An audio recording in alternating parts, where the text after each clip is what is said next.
The boxes behind me. That's my stash. Hello everyone. Welcome to the stream. Welcome to Saturday night streaming with Big Deno. Yes, that is my collection of stuff to be painted at some point in the future. Quite a small pile. Every time something new arrives, inevitably some other things have already disappeared.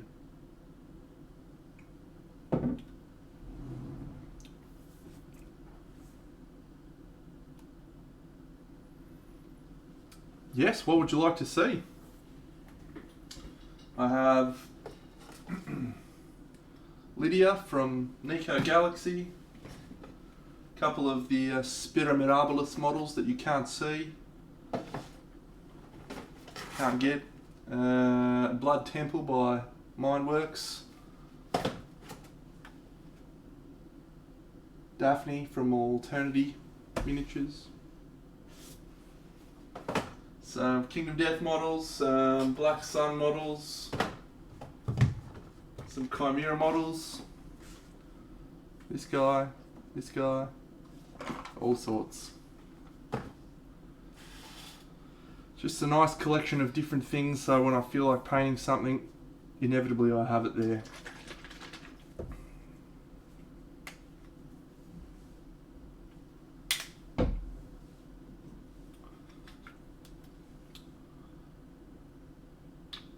It is awesome, you're right. G'day, Rowley1011.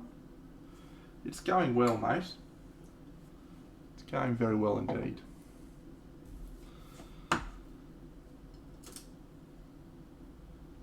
Been looking forward to painting all day.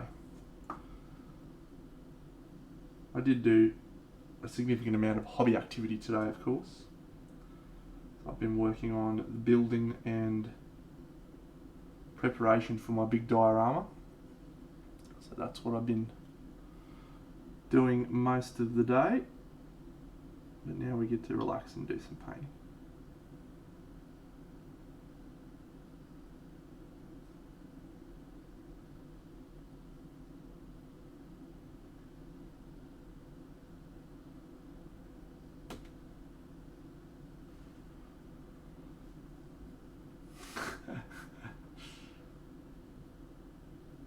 No, I did not. It sounds amazing.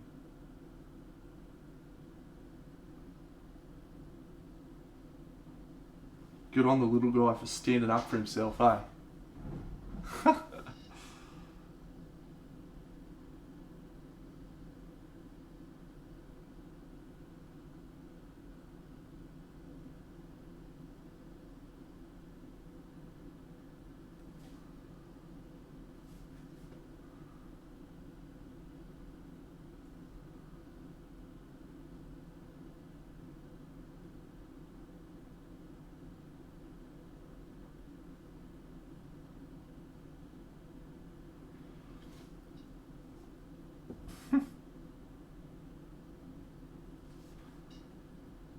That's crazy.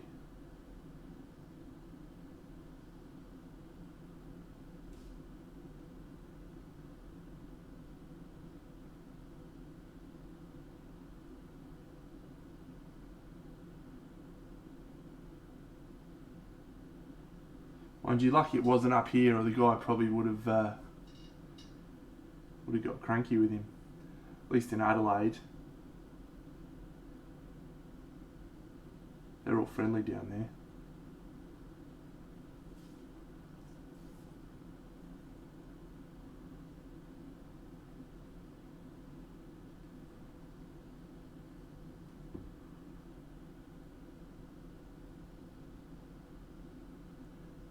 Don't know if I said hello, Lord Shader, but hello, mate. I'm glad you're enjoying your breakfast and watching the stream. And hello to you, Valhalla Painting.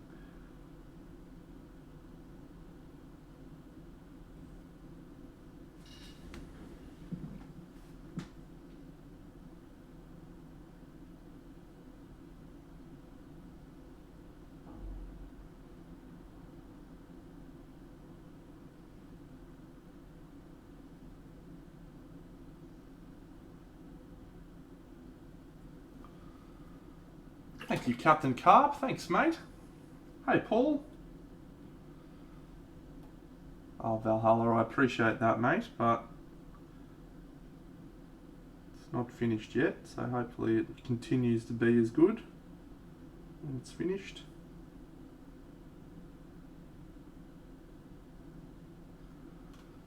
Frog Jim, I'm always willing to answer a dumb question. Yeah, mate, I'd love something from the fridge.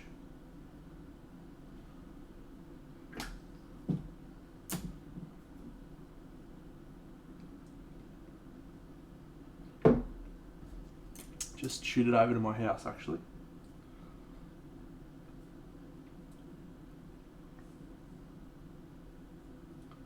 Miss Jana, g'day. And may I compliment you on your work last night? G'day, Wumper. On Flickstream. It was, of course, this morning for me, and I found it very amusing indeed. Well done to you.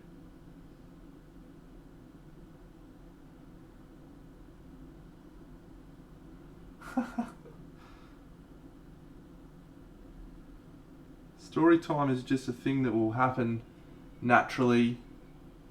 We don't force it. You know, sometimes we have beautiful memories that need to be shared. And I'm holding on to a couple of special ones for down the track when we all know each other a little bit better. And we feel comfortable sharing moments of our lives that maybe paint us in lights that might seem a little unusual. The answer is yes, you do need to lower the pressure, but you still need to have enough pressure that the paint atomizes when you spray it. So that tells me that what you're basically describing means you don't have enough pressure. So one thing you've also got to keep in mind when you use the airbrush, you've got a double action, right? You've got two actions. You've got down and back. Boop. Wow, this needs to clean. You can feel it in there. So that even if your pressure is high, you can control how much comes out by not going fully engaging on that. So instead of going the whole way down, you can just go a little way down. It's probably more evident on this one. This one has a bit more play. Boop, boop. So you can, instead of going the whole way, you can just go a bit down. So what that does is, because the air pressure is still high, it's just letting less of a stream through, a stream of air, but the pressure is still higher. So the trick is you've got to control how far down you push, and also, of course, how far you pull back. I cheat a lot of the time. I just lower the pressure down to a relatively low number, like 12 to 15 psi, and then go full down and just go back and forth, trigger control. But there are times when you have to be able to control that. I hope that answers your question.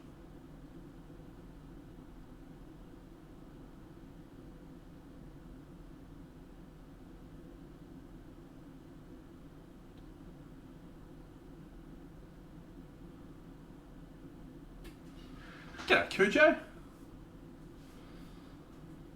Correct, Wamper's bang on there. You can get things that will not let you move your trigger down too far. It's evening for me, mate, but I understand it's morning for you.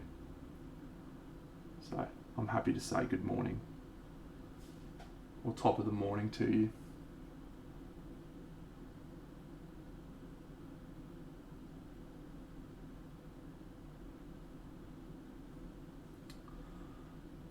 Had a very successful week of Spirit Island this week, friends.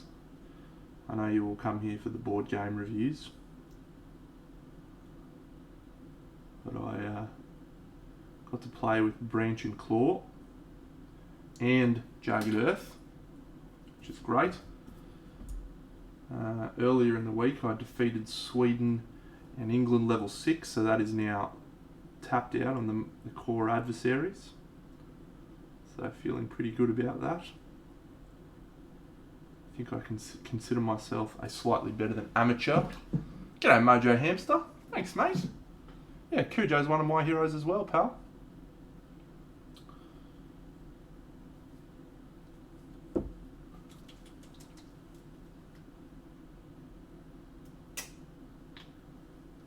Oh, Paul.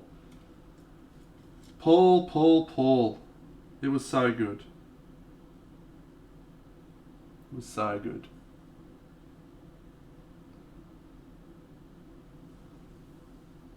If you haven't watched One Division,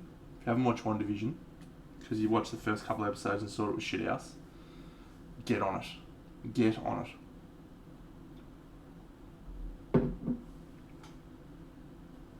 Are you talking about an airbrush frog, Jim Jaff?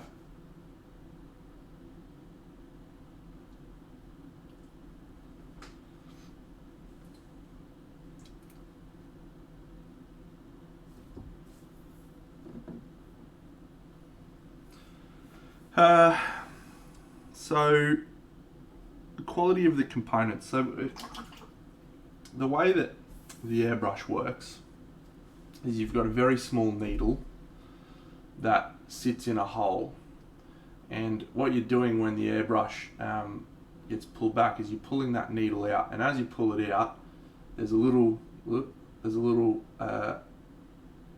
ring around the outside of where the needle was that lets air and paint out. So the further you pull back, the bigger the hole is, right? Very, very simple, but the components make a big difference. The quality of the components, the size of the needle. Hi Jim, that probably would have looked interesting. The size of the needle, all of those things all contribute to the actual effectiveness of the airbrush. So from my experience with a cheaper airbrush versus a newer one, and I've had a few airbrushes, so I can compare with some cheaper ones to the good ones that I use now. You do have more problems with paint clogging, whether it's by design, whether it's by the actual space where the needle is being different, whatever, doesn't work as well. Probably more noticeable is the trigger. Like you can feel the difference in the trigger. It feels much smoother, much more controllable when you have a better airbrush. Usually you get better quality like needles, so that the tip won't bend as much. And yeah, I think the main thing is just the quality of the components, and you notice that when you disassemble it and put them back together a couple of times, you can start to see some wear and some issues with the cheaper ones. But I will caveat that and say there's a number of relatively cheap airbrushes out there that do a great job. I always recommend the Iwata Neo. Really, really cheap brush comparatively, and did a really good job. So that's the one I usually recommend as a starting brush for people that want to get into airbrushing. But yeah, I had a Parshk airbrush early on, and that was not much chop. And then I had a Runway 13. Yeah, and now I've got the Iwata.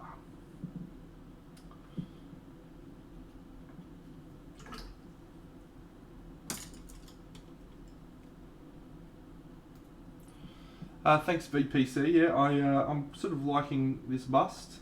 So I decided to. You're welcome, Frog Jim. I decided to try and be a little bit more desaturated than my normal approach would be. And I think at the moment we're succeeding. Oh, thanks Rumble. Oh, second month, mate. Wowee. First person to subscribe for 2 months.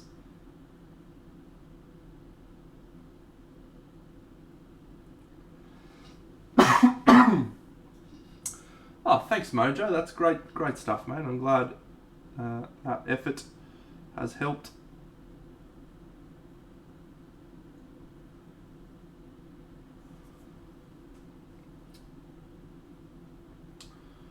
Yep, my problem as a painter is that I just go way overboard with contrast, way overboard with saturation. So I just need to cut that shit out, really. Cut that shit out.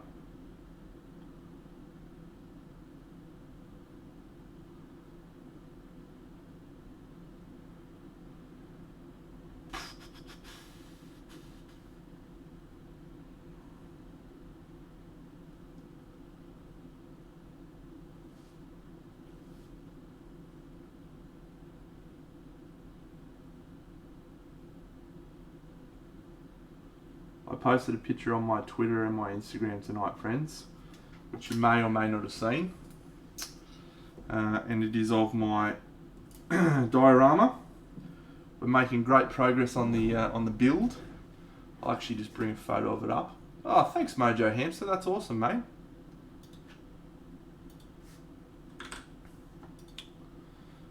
Yes, so we have finally gotten all of the models in place, ready to go, and I feel good. I feel good about... Come on, you fuck. Oh, killing me, Dad. Come on, mate. Don't be a dickhead. Boom! No, not there. Fuck you. Here we go. So there we go. That's what we're working with. That's what we're on next, friends. And if all goes to plan, we'll be starting that tomorrow morning.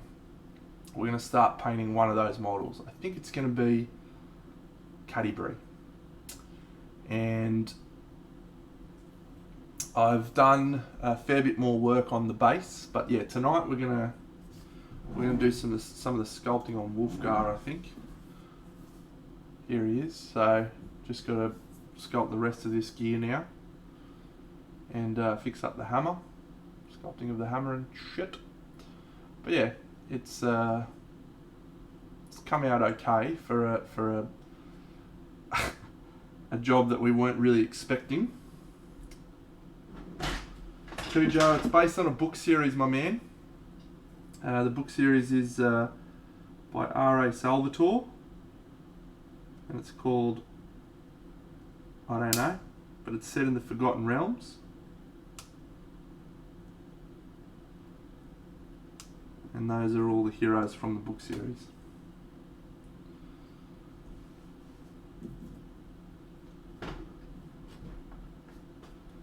So this is all pretty much scratch built, this hammer, and the model is a pretty significant departure. It's the Black Sun guy riding the Battle Cat that I've converted to be standing. So I'm relatively pleased with the conversion. It's not my strong suit sculpting, but it's okay. It's okay. Yep. Indeed.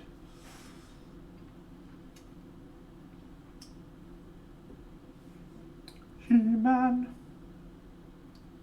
He-Man.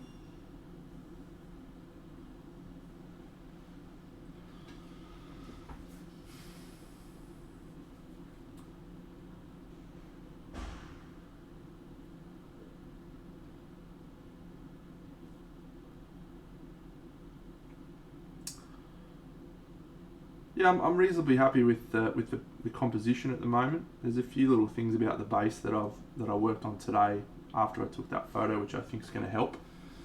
And overall, I've decided we're going to do a snow base.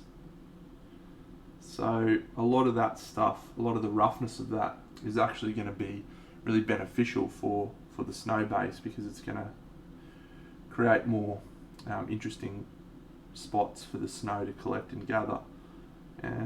So that's what we're going to be doing for the base and the theme.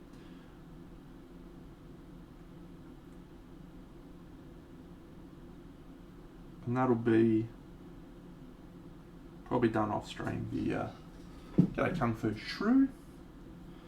Probably done off stream the majority of the painting of the base. I'll see if I can set my camera up so I can do it.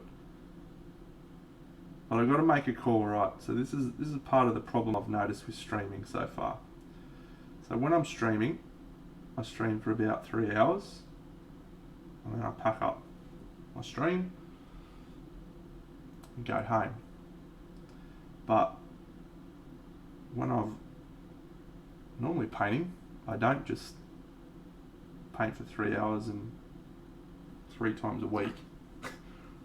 Some days I'll paint for an hour after I get home from work before I go for a run. Some days I'll paint for 6 hours from the moment I get home to the moment I go to bed.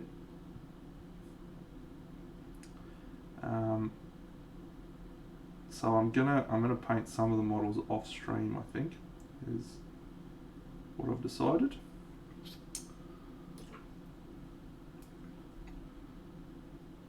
I didn't see who just followed there or did something. Hello, whomever you were, and welcome.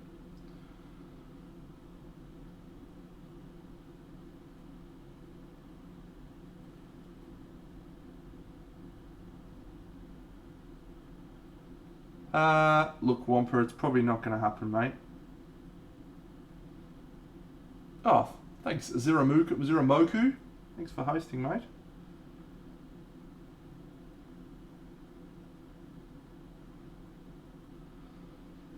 Thanks, mate. G'day, Elenia. And Fazoid. And Ravage Paints.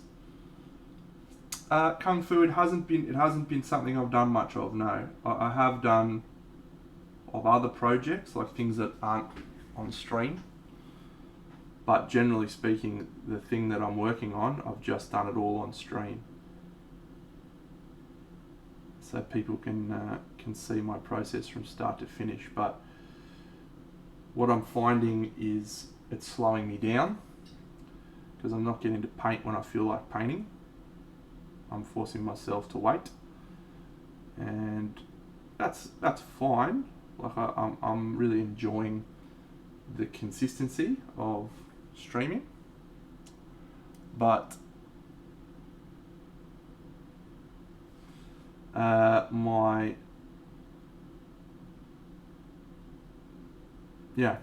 reason for doing this is because I want to get better,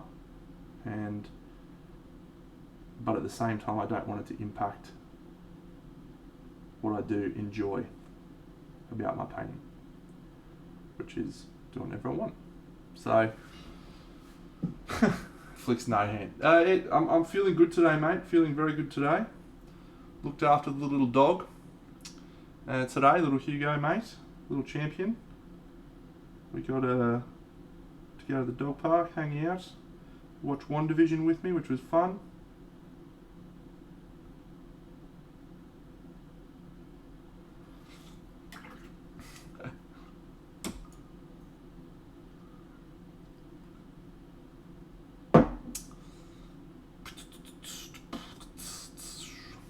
Alright. Yeah, mate, he's the best doggo. He's such a funny little dude. So I wanted to have a look at this angle. So that is the directly front on angle. But this is the angle I'm feeling is going to be the go-to angle. So that is good. Oh, the Pigeon Squirter. That is a great name. Well done. Hugo wasn't a big fan of WandaVision. No. Didn't think there was enough other doggos. He did enjoy the episode of Archer that we watched afterwards, though. The first episode of season 7. G'day, mate. Yeah, first episode of season 7. Archer gets attacked by some big dogs, and Hugo thought that was great. Literally jumped up and down when he saw the cartoon dogs on the screen. 8 of 9, indeed. It is the very last episode next week. Whew. No spoilers for anyone that hasn't watched it yet, but it is, particularly the last few episodes, they have just been amazing.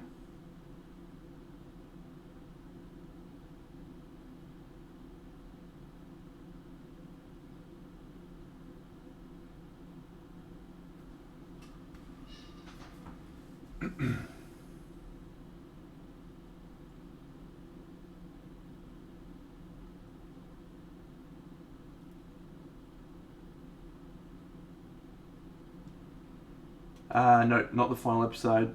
Not the final episode. I very, very much want to talk about what happened in the episode, but I shan't. Respectfulness of all of those people who have not been watching it. But I'll give everyone 1 week's grace after the final episode airs, and then I'll be going to town on that bad boy.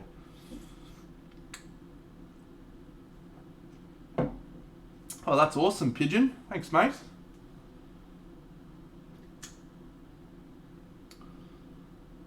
Yeah, only started streaming a little while ago, so don't feel like you've missed too much. Been doing it for just over a month now, and we've done 25 models or something, mate, so you haven't missed much.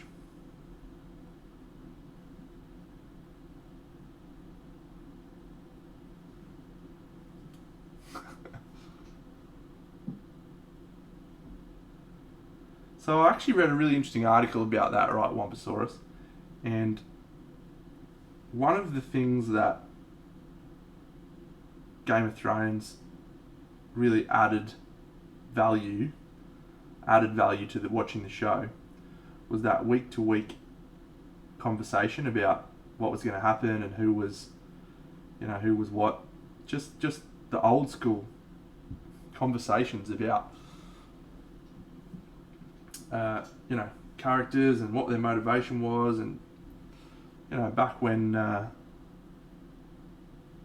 Buffy was on week to week, absolutely used to be hanging out for a week to week, and you'd go on your fucking message boards and your forums, and you'd be talking about, what the fuck happened with Angel? Why did he become a bad guy? Shit like that. Being surprised by some of the things that have happened in WandaVision over the last few episodes has been genuinely cool. And being able to share that with other people watching all across the world, super awesome. I don't think, as much as I agree with you, and like if Stranger Things didn't fucking drop in one day, I'd lose my shit. So I can binge that.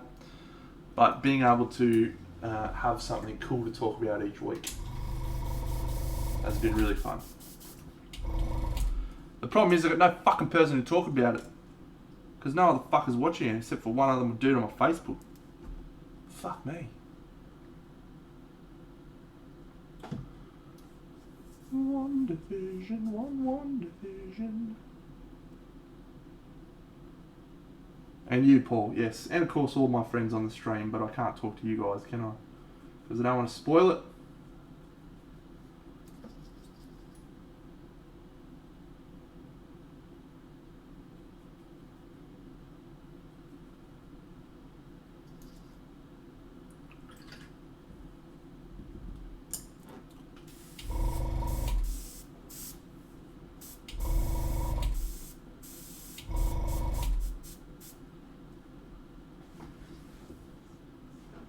Oh, thanks, Mr. John Stark. That's cool, mate.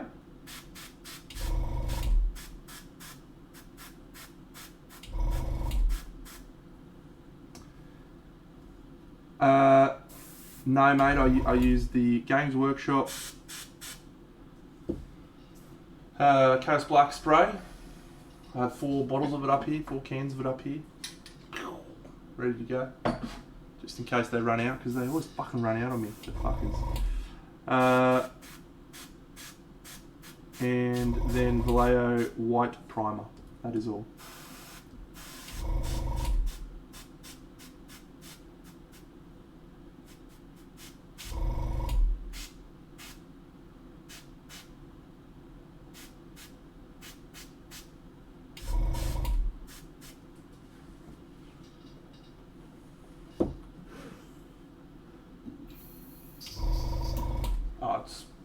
Mate, I've been painting models for like 30 years,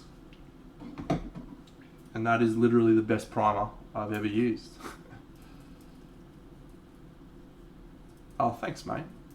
Kung Fu, good question. So the reason I use the spray primer instead of through the airbrush,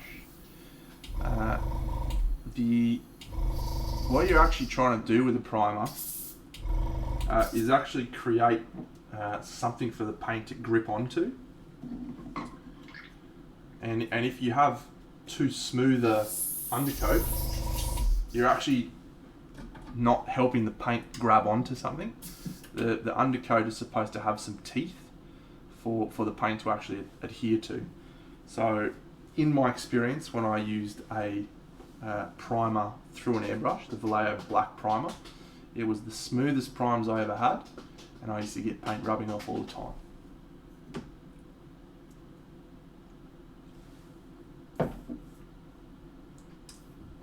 So there you go.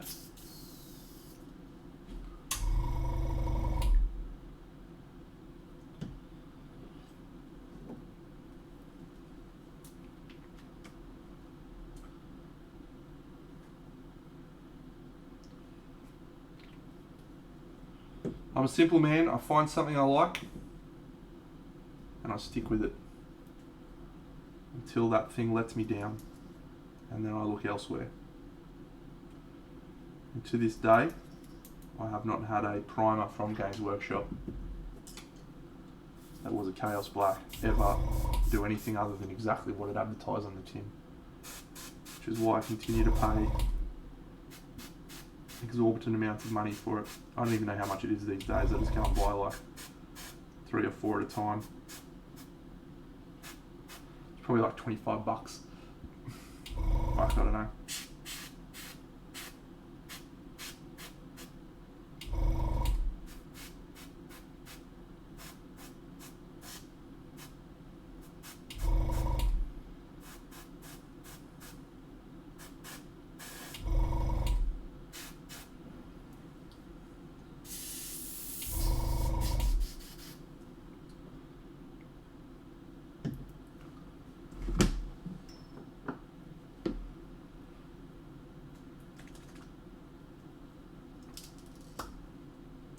There's a really good article, g'day Yanama, there's a really good article on Massive Voodoo by, I think it was actually by Rafa, that talked about priming and how they prime, and they actually like to see the black and white speckled parts, because that, you know, really gives that texture for it to adhere to.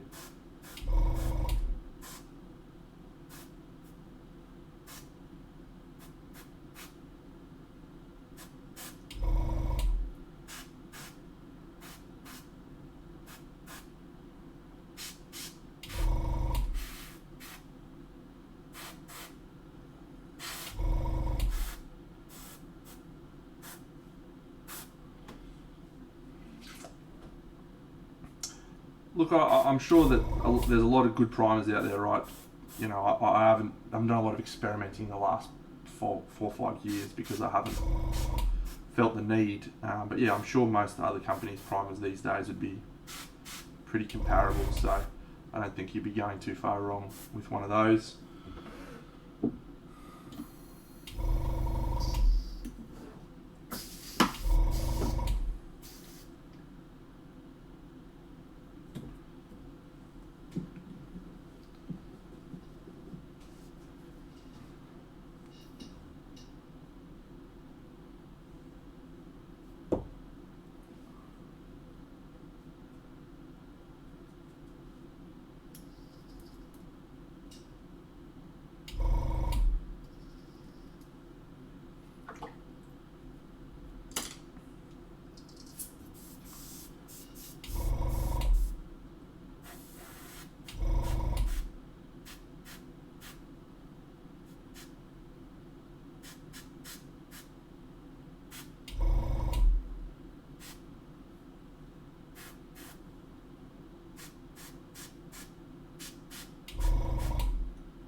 G'day, Shuckwald.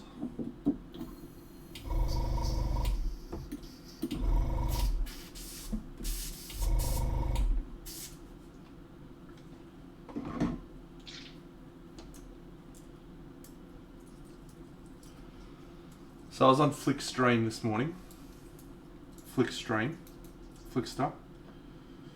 If you don't follow him, still got to set up my shout outs.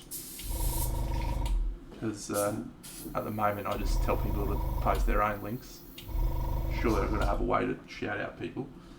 But it was one of the funniest things I've ever seen. He has this thing you can spend 5,000 points on. My 5,000 points is you get to make me sing a song, which nobody wants to hear. Flick's way of spending 5,000 points is he has to be quiet for 3 minutes, which everybody wants to hear. So people are just loading that shit up. But they've got this thing they do now in Flickstream where as soon as Flick can't talk for 3 minutes, every motherfucker just starts subbing, doing stuff that he wants to say thank you for, and they're just like, boom, sub, boom, gift 10 subs, boom, gift 10 subs, follow, boom, boom, boom, boom, boom. Just crazy stuff. And Flick's just sitting there like this. It's fucking so funny.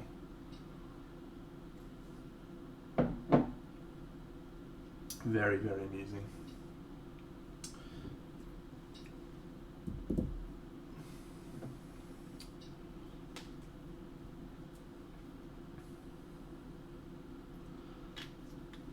It was so good. And it happened twice. It happened twice in the space of about 10 minutes where they made him shut up, and he's got this voice, text to voice script thing. So people were doing Rickrolls, and the way that it would work is they would type the Rickroll and then they would pay these bits, and it would the voice to text to voice would speak it. All the while Flick's just sitting there going, never gonna give you up. It was fucking amazing. I loved it.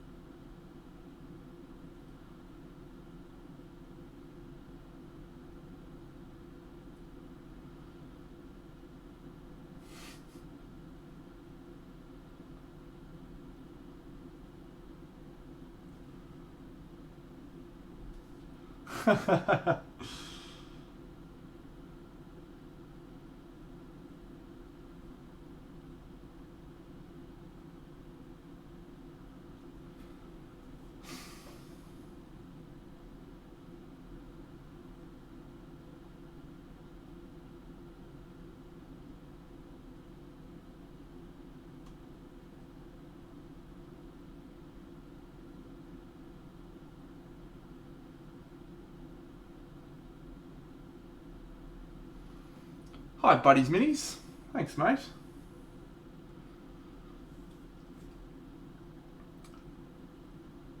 I do actually like the song. My mum and dad used to listen to that song when I was growing up. Unironically.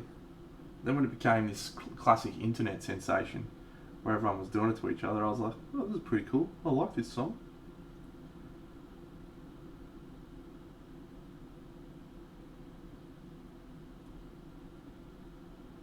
Geez, Rick Astley took it like a champ.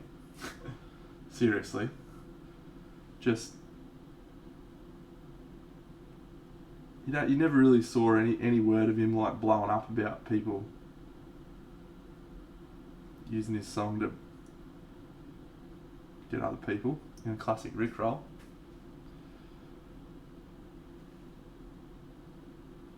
Imagine he would have probably been entitled to have a blow up every now and then. But no, just seems happy people like his song. Good for him.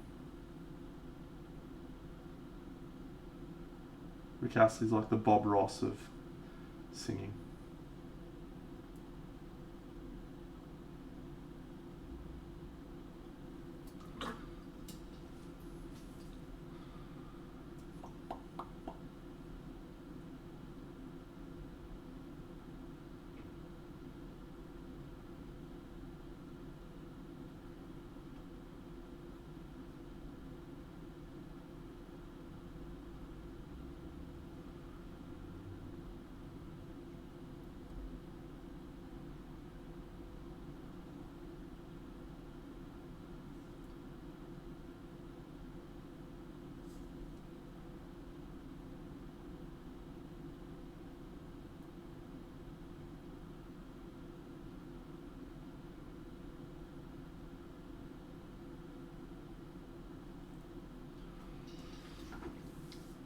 Haha, hot tub stream, yeah.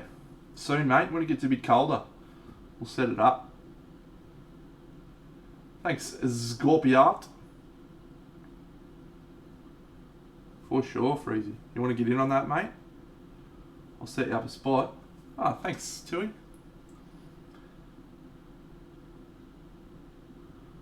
Going to do a bit of sculpting later on, mate, so I look forward to your critique on that if you're still around. Wampa, we are going to start it tomorrow morning because I think this is going to be finished tonight. Maybe.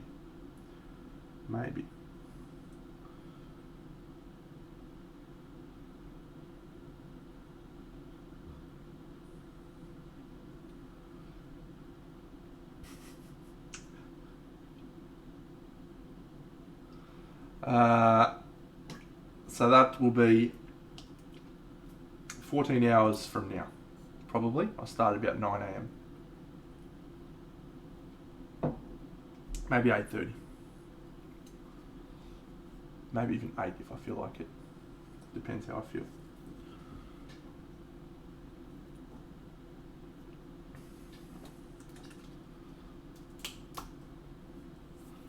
Awesome. It would be really, really cool if I started doing the thing that you are most excited about while you're not here. That would make me very happy, actually.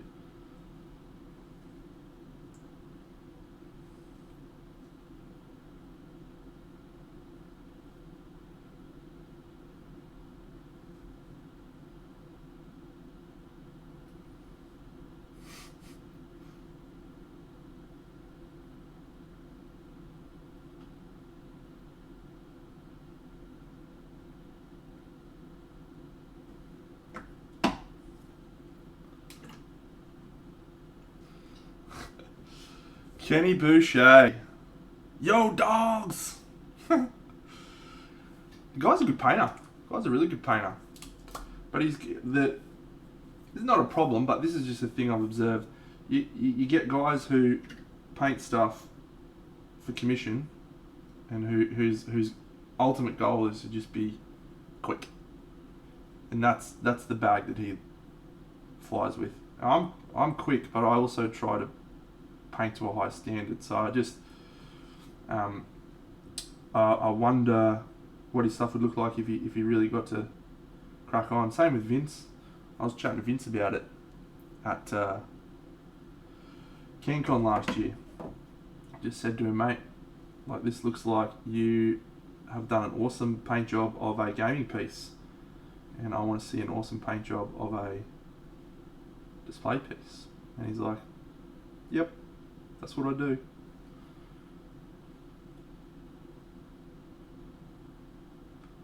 So yeah, not a criticism, just I wish I could see more of those guys painting stuff like this, because that's what interests me. But I'm sure the stuff that interests other people is different. One of the great things about life. We all get to like different things. Like Rick Astley.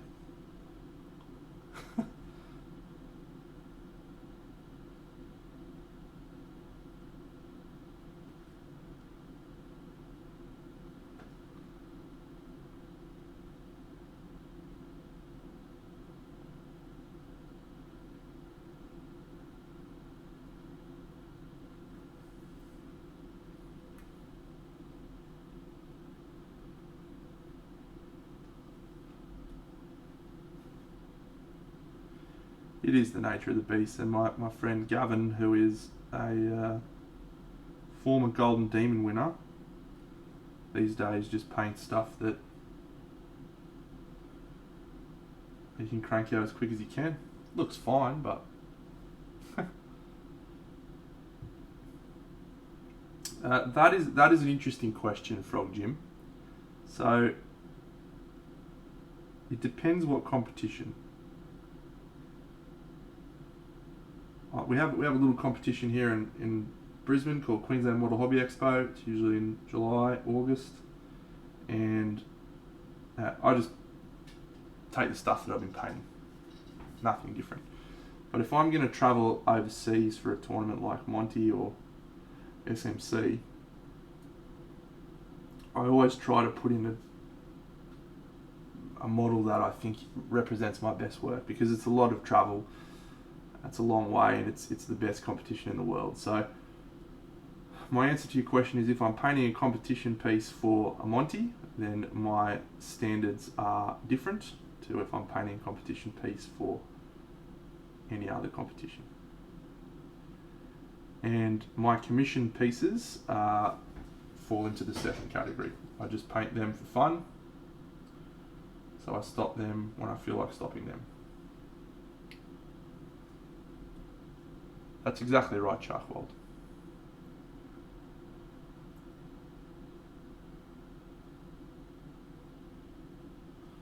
Yeah, we're all going to make a living, right? So I don't begrudge people their choice to get into commission painting full time, particularly in the last 12-18 months with everything that's been going on. You got to do what you got to do. But my opinion on this hobby is that it's for enjoyment, and I like seeing artists that do awesome shit, not artists that just crank out stuff for armies. Which of course makes me hypocritical, because I do it all the time. Just paint armies for fun. That's the difference, I think. Have done. And usually what you see, mate, correct me if I'm wrong, Tui, but you'll usually see most of the Europeans or artists take most of their models that they've painted in the year around to all the shows, and then at the end of the season, if you will, they'll retire them and bring new ones for next year.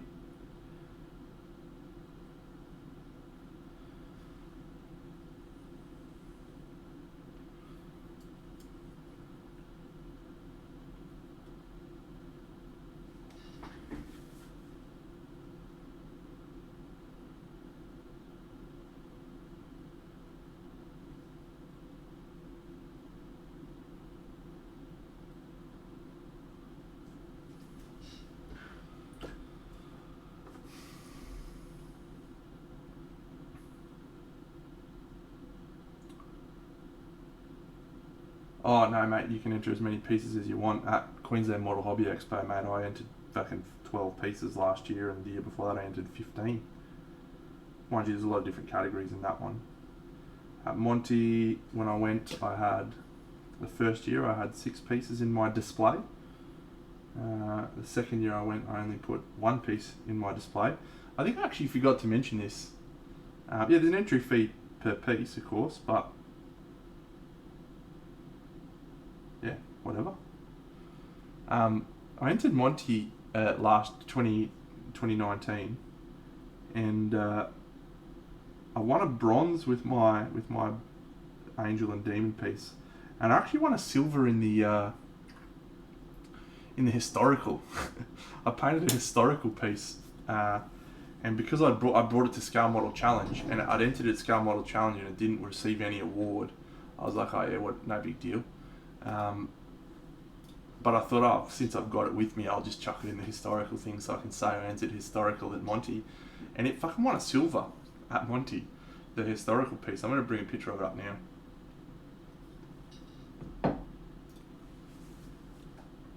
So I don't paint a lot of historical stuff, but I do quite like to do it. Usually for Queensland Model Hobby Expo, because they have historical categories and fantasy categories, so I like to just tap into one of each. There you go, that's the piece I did. It's a model from RP Models. It's called Boudica. I might show another angle of it because I really like the shield I did. Shield was cool.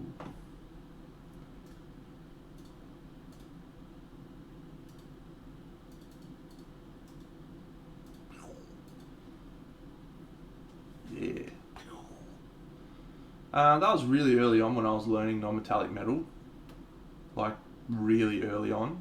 And I actually felt like I had some pretty strong breakthroughs in this piece with how I was doing it and what I wanted to do.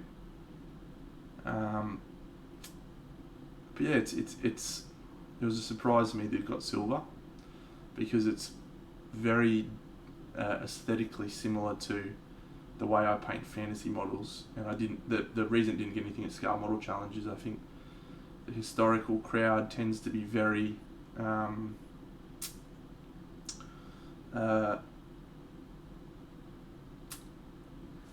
constrained to the past and what's been great in the past. Old is a very good way of describing it, Tui. Yeah.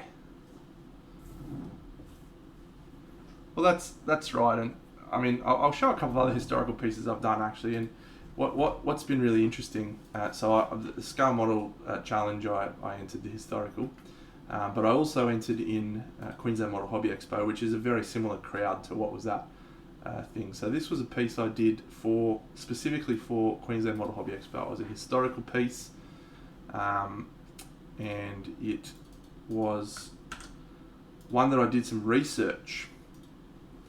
So this is a Salahuddin model from something, I can't remember where. And again, non-metallic metal very early on. Really liked the learnings I took away from this piece. But the colours are actually accurate to a piece of artwork I saw. And I got 0 medal at Queensland Model Hobby Expo. Nothing. Donuts in the category. And in my not so humble opinion, the model that I'd painted had shat on everything else in that category from a technical capability perspective, and maybe not necessarily a historical accuracy perspective, but from a technical capabilities. The horse was a specific Arabian type of horse, colour schemes matched everything, non-metallic metal, blah blah blah. Got nothing, didn't even get a bronze. So it's just interesting how differently those guys view the g'day Scale Painter, g'day Celery. How differently those guys view the hobby and what is important to them.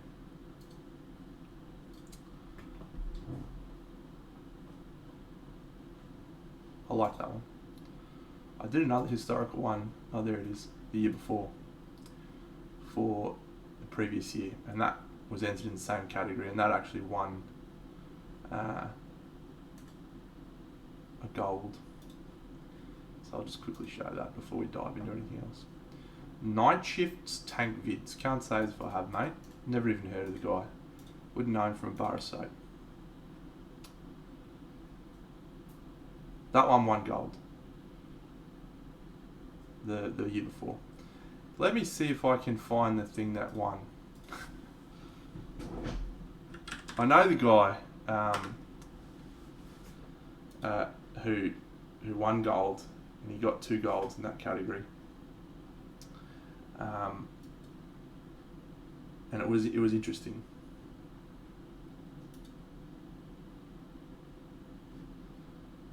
Just loading it up now, the gallery.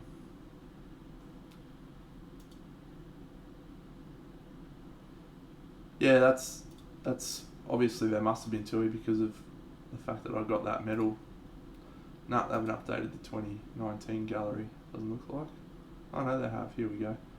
Wow, shitload of stuff in this fucking thing. I might just copy the link into the chat if you guys want to check it out. That's the gallery. It's QMHE, so it's a huge competition. There's a whole pile of different stuff. Let's see if we can find the picture. Figures historical. There we go. Bronze. Figures historical.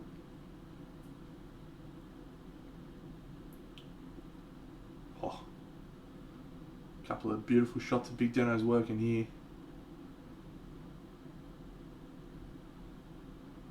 There we go. All right.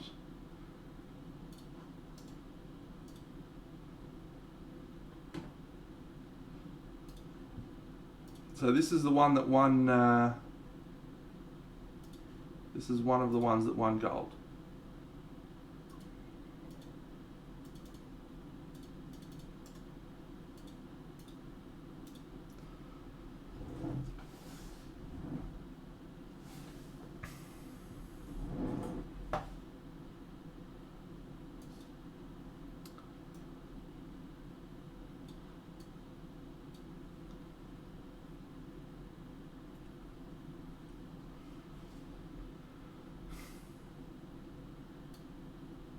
they were raving about it, absolutely raving about it. Thought it was the best thing since sliced bread.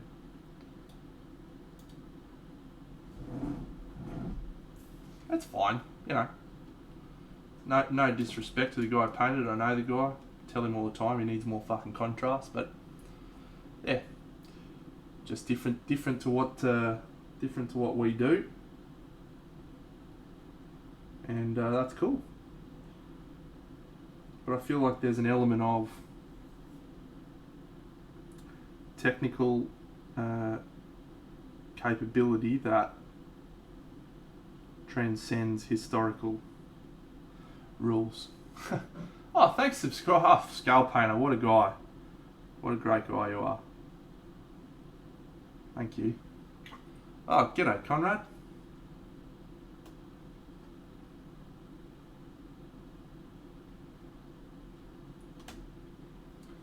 Justice for death. No, I wasn't robbed. I was happy with the result because it's all a learning experience, and I got to talk to the judges and understand their perspective, and walk away better painter from it. So all very good, all very pleasing.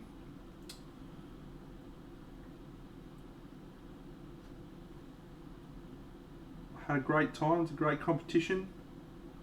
They do an award for the person who has received the most medals at the competition across all the categories.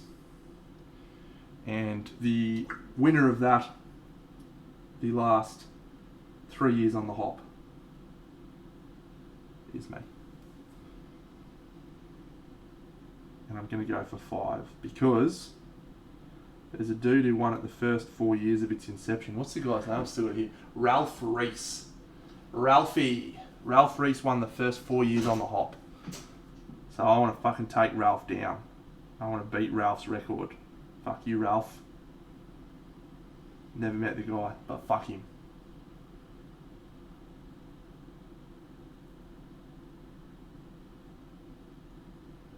Poor Ralph might be dead, actually.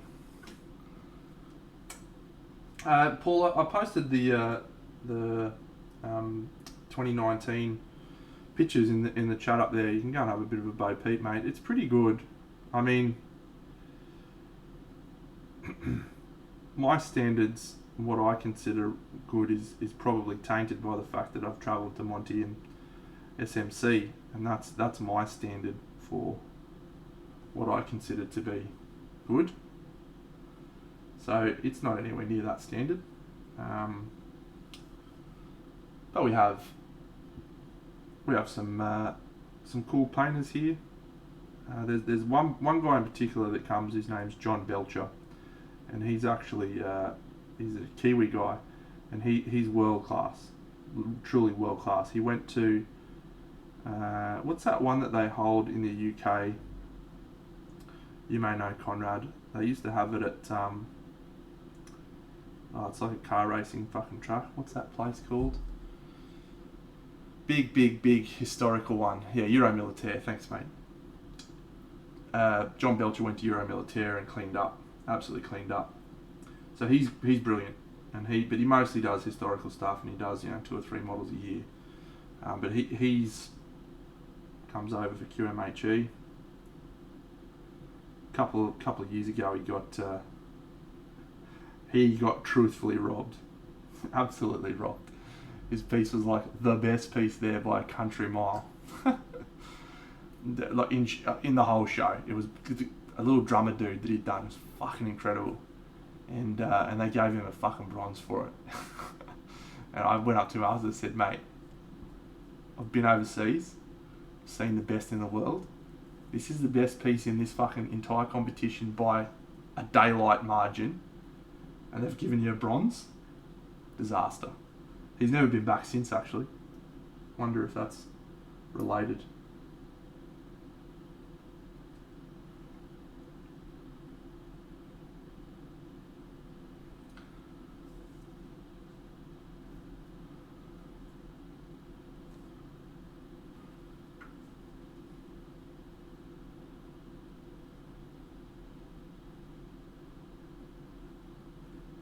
I've done some judging. I wouldn't consider myself a great judge. I've done a couple of competitions, but I was so far and above everything else there. Like, clearly the best piece of the entire show. And I don't know what that, as is often the case when you have a lot of, thanks mate, awesome.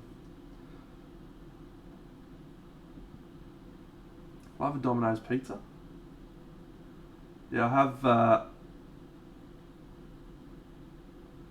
When you get older guys like that have been around for a long time, you know, creating the competition like they have with QMHE, and just they just fucked it up. They gave the gold to a guy that is very popular in Brisbane.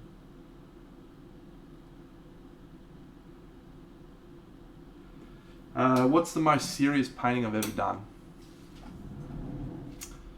Indeed, Conrad. You know, we did something fun at Crystal Dragon 2 years ago. I had, I know it was 2020, I had Alex and Marco from Craftboard Studio and we were judging. And the judging's normally done behind closed doors, you know, where people can't listen to it. But we decided, and when I say we, I told them we were doing it because I decided, because I was in charge of everything in my life. And we did open judging. So we stood there and we judged in front of a crowd of about 30 people, people that had entered their models. And I basically said to those people, you're welcome to listen in, you're welcome to ask questions after we're finished, but no talking while we're judging. And yeah, everyone just sat in and listened. We were ruthless in the same way I give ruthless feedback on my chat. I give ruthless feedback then, and we cut pretty heavily. So yeah, it was fun. The most serious paint job I've ever done. The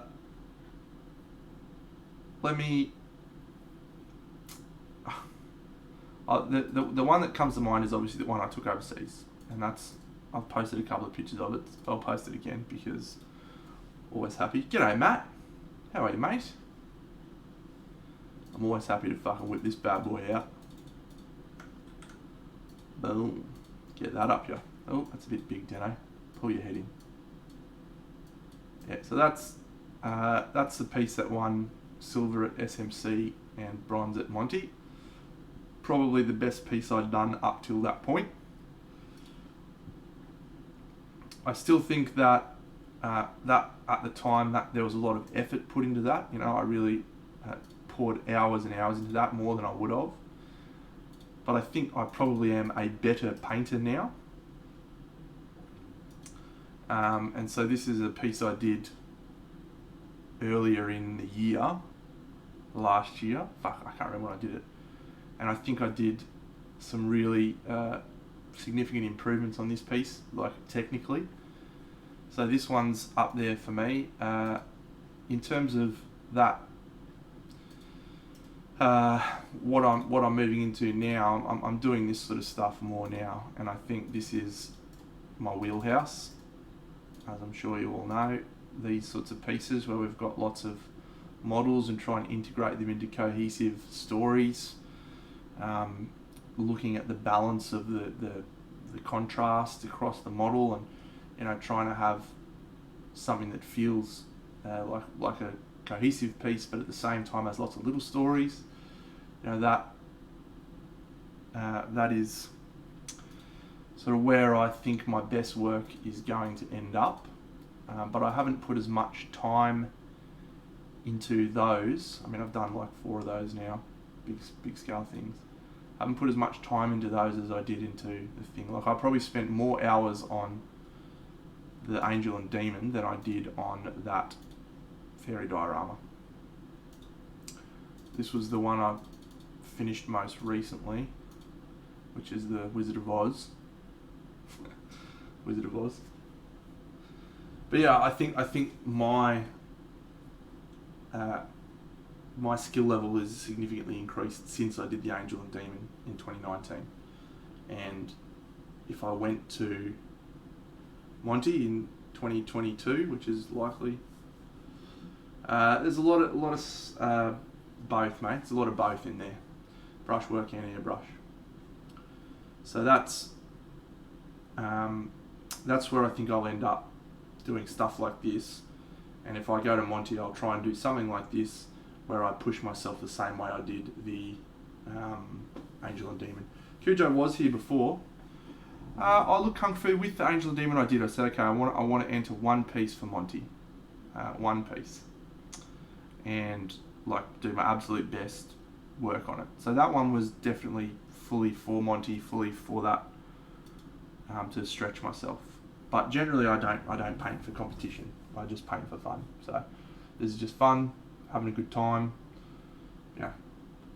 And if at the end of the thing I'm like, wow, this is really cool, I could enter this at Monty, I probably still wouldn't, because I've been there and those guys are fucking bonkers.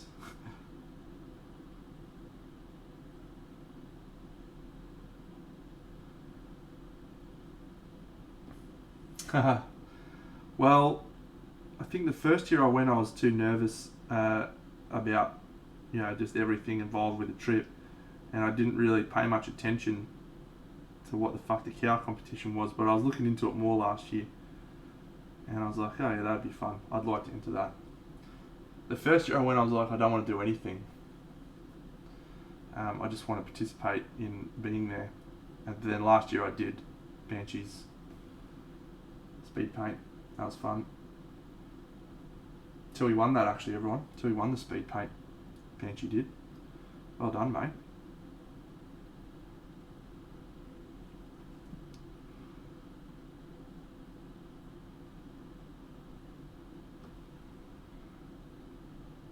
No hope. No hope I could take that. That'd be too big. If I mailed it to someone who I knew that lived there, maybe. But Camelot's going to be stupid, mate.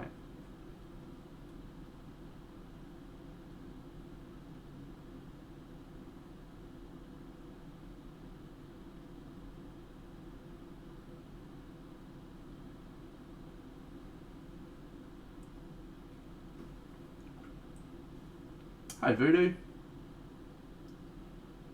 Thanks Late Night Painter for following, mate. Very much appreciated.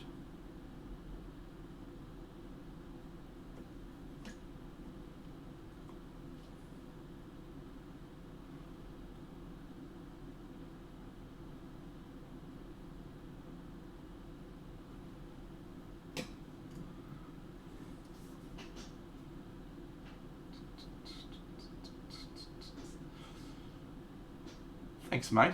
I'm sure you are very close to that right now. Sharkworld, you are straight wrong, mate. Enjoy that.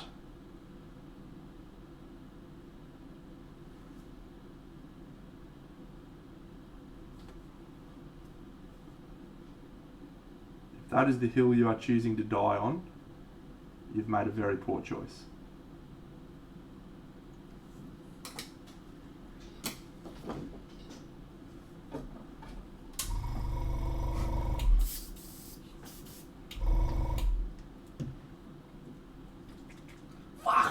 I'm pinging about WandaVision.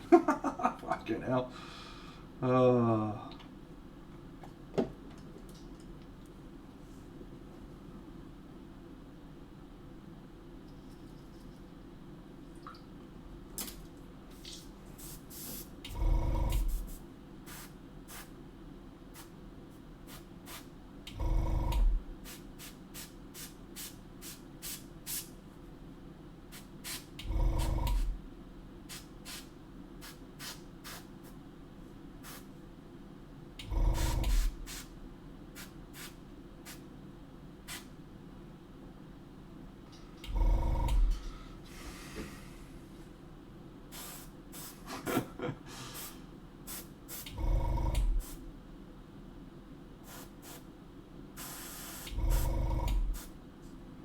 That is it in a nutshell, mate.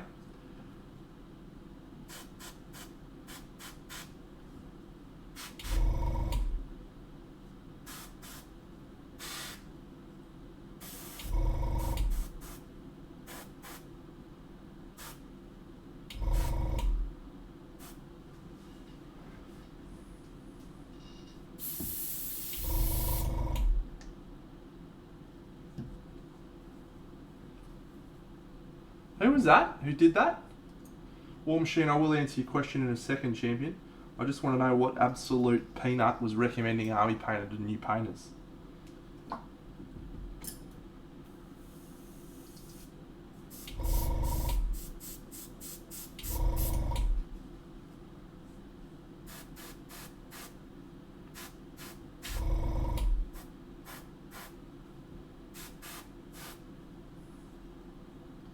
Right. Oh, okay.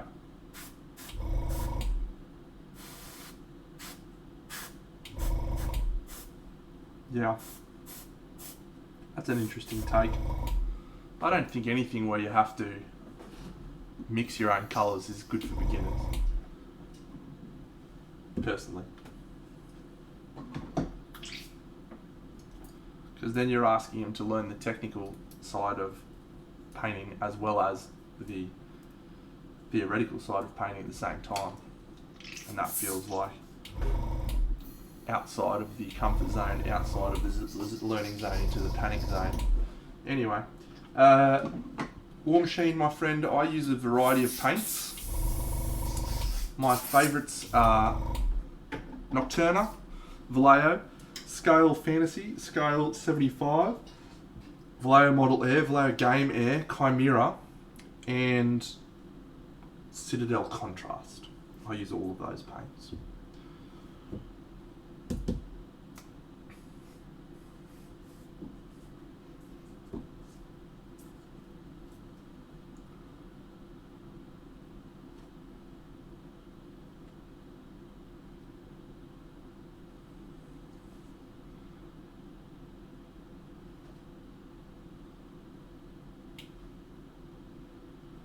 Paul, I'm not familiar with that sort of stuff really to be able to talk too much about it. I sort of walk past all of the tanks and shit. I've not tried Pro Acryl, no. Until someone sends me some for free, I shan't. For the exact reasons I described earlier in my stream, which is that I stick with what I like until it lets me down. And I've not yet been let down. Oh, thanks, Gross. I do have a couple of Liquitex inks, but not really, no.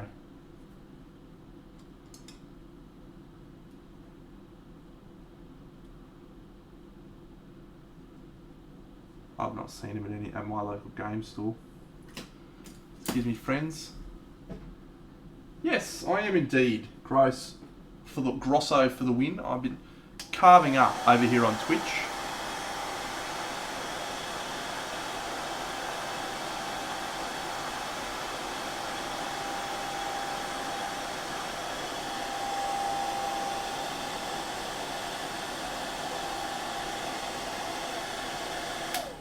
Fans of Big Dano have been getting plenty of streaming in their faces, watching me paint models very poorly.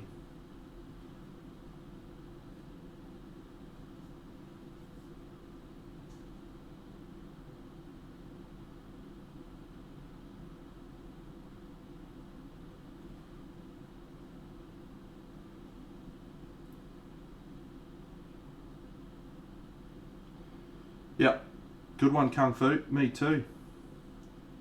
Whoever you learned that from must have been a fucking legend.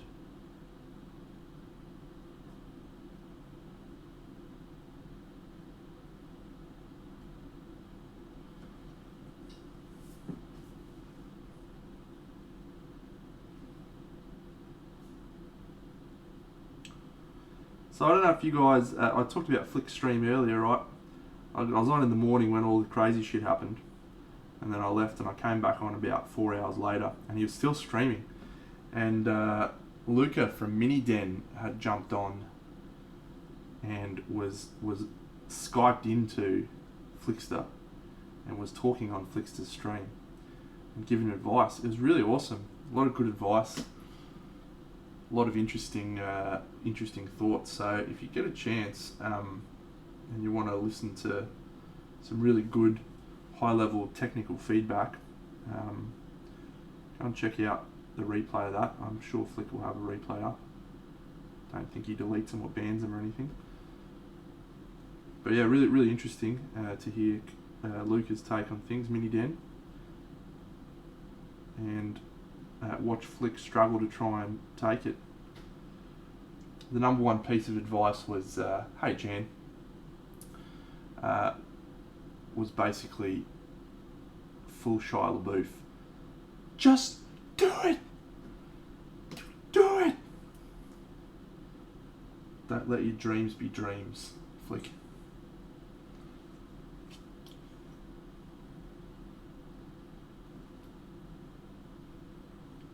I enjoyed it a lot. Jan, what's happening, mate? Did you sleep well?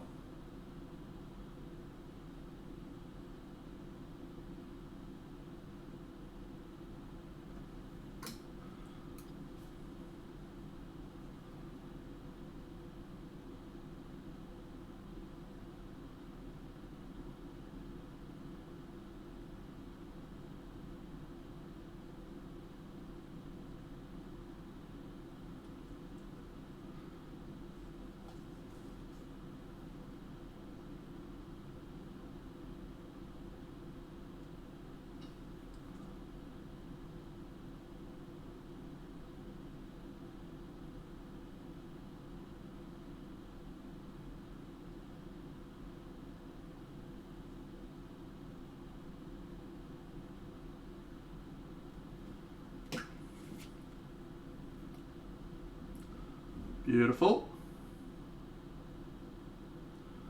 Yes, I'm about to call it a day on this piece, I think, and get stuck into some sculpting.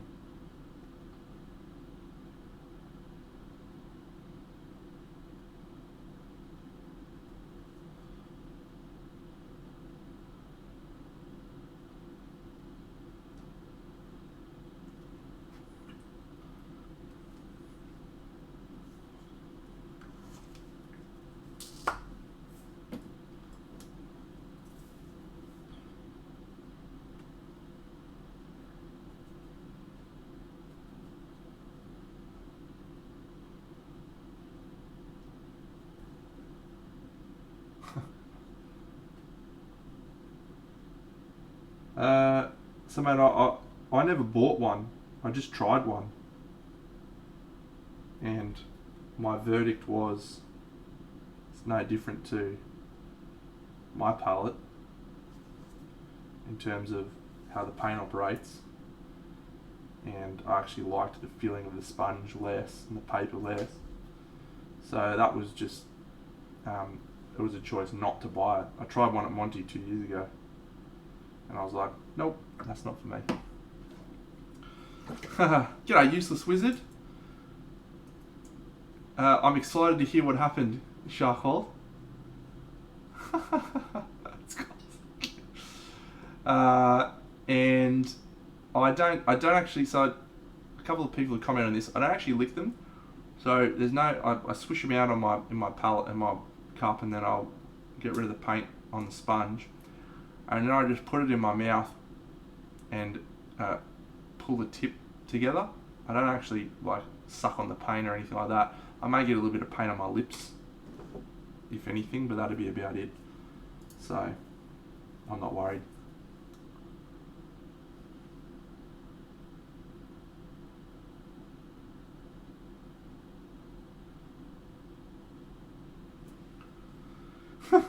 That's an awesome cat story.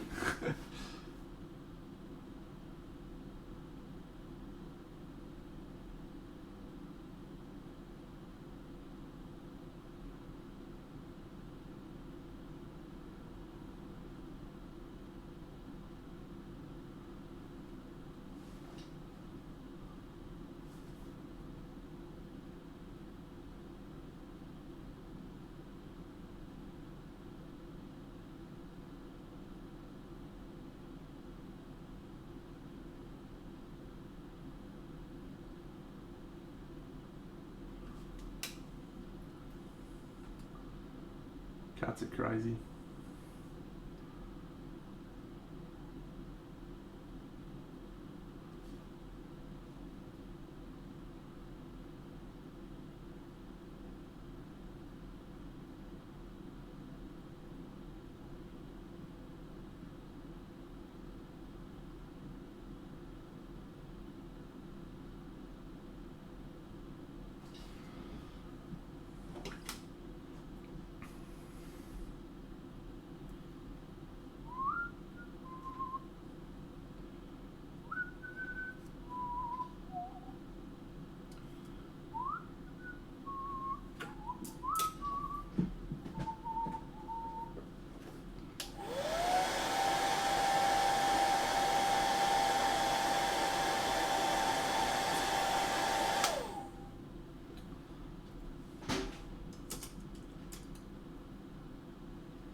Thanks Mutabor127.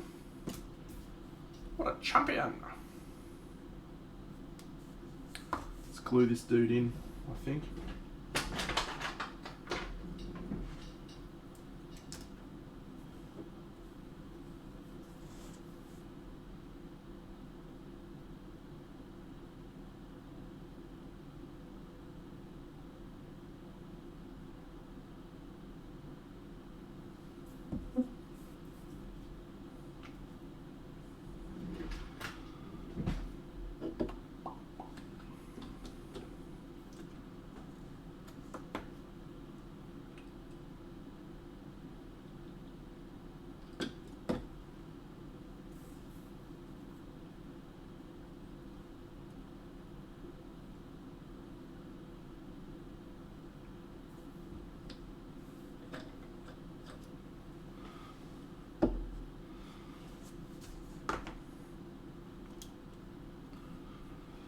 She has been interesting to paint, I must say.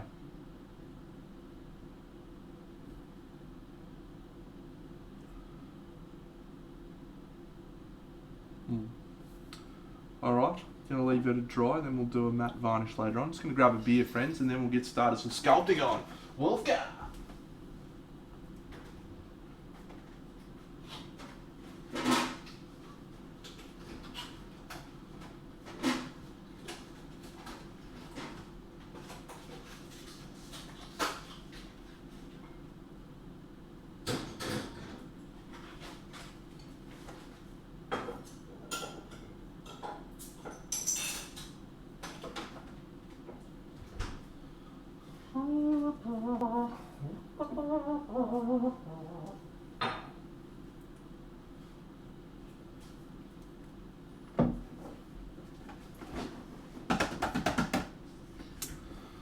Alright. Wolfgar, son of Bjorngar.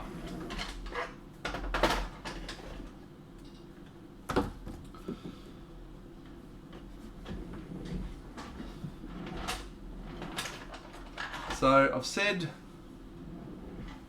a few times on my stream, not much of a sculptor. I get by.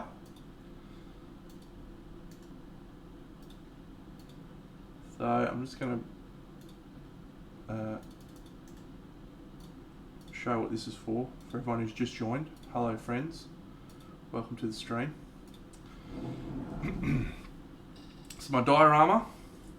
It's based on R.A. Salvatore's book series from the Forgotten Realms. And this dude is Wolfgar at the back. So I had a plan of a different model for this, and that model ended up being way too small. Way too small. And so, because of the delay in getting anything from overseas, I'm very impatient, and I got to a point where I really just wanted to start my diorama, and I couldn't because I didn't have a model. So I had a bit of a poke through my bits box, and I had a He-Man from the Wizard of Oz diorama that I'd just shown, the cat, the lion. This dude normally rides that model. So this was just sitting over there, and he's got legs that are astride his cat,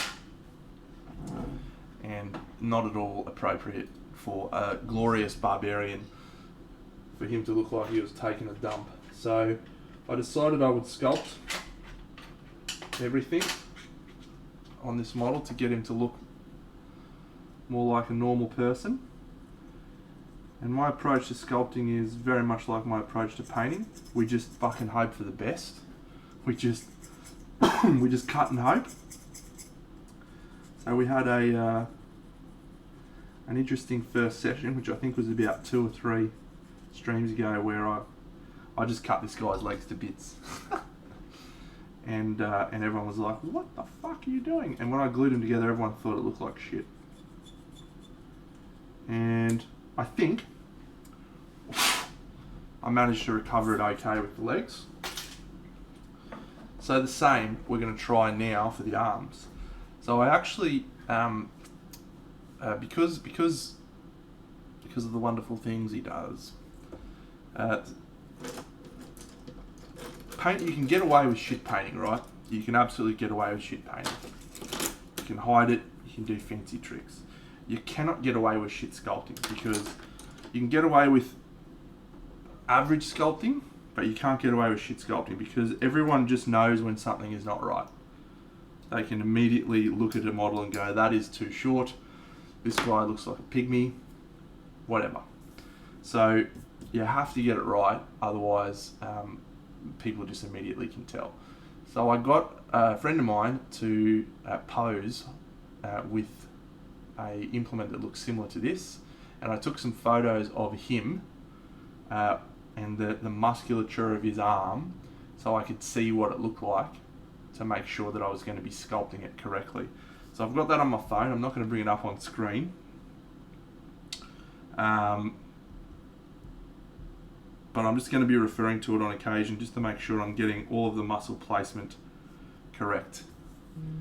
Because that's the key part of this. So this part of the hammer is actually just a piece of sprue. So I'm going to fill that in, and then I'll have the hammer looking okay. This part here I'm going to file down once everything's all done. It's 2 bits of plastic from a sprue. Yep, spot on. I didn't tell him what it was for. I just asked him to take his shirt off and hold this over his shoulder, and he did. Weird guy. So I use a few different sculpting putties, and as you would have seen yesterday, or whenever my last stream was, indeed it will, Tui. So I'm gonna try and tuck that down or fix that up now. We'll see. Yeah, actually, I'm just gonna try and trim that down a bit. So the actual legs were sculpted with Milliput, but I did the detail work on the tabard with whatever this shit's called, Magisculpt.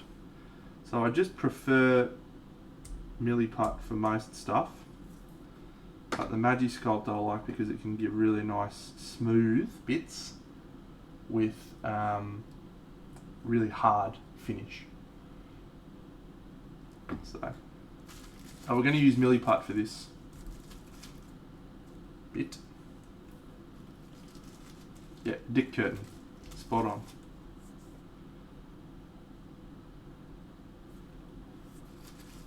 Do you want me to explain everything I'm doing? Oh, g'day OG Pill. So Milliput is a 2-part epoxy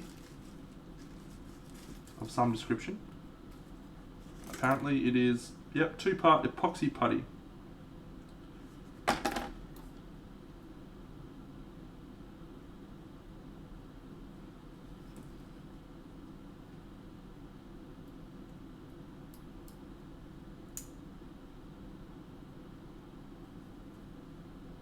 Better?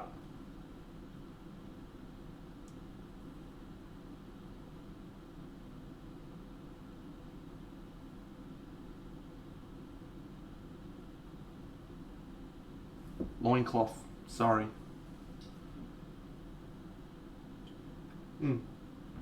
Tabard's the thing that goes over your whole body.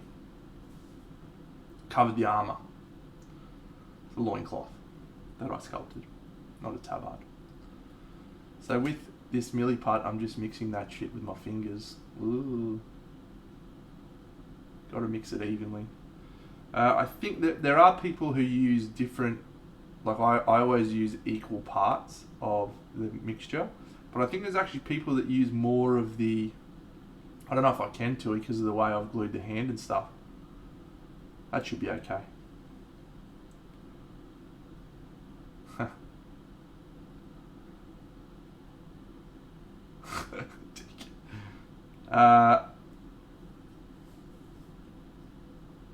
No, that should be fine. I like that. So much so that I'm actually going to glue a little bit. No, I won't glue. Should be fine. Tui, you might know this, you might not, I'm not sure, but do you use more hardener or to quicken the drying time or to change the way that the putty reacts?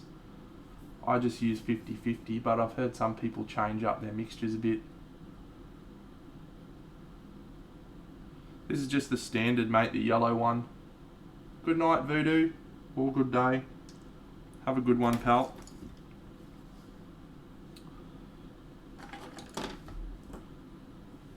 Yeah, I have done that in the past too.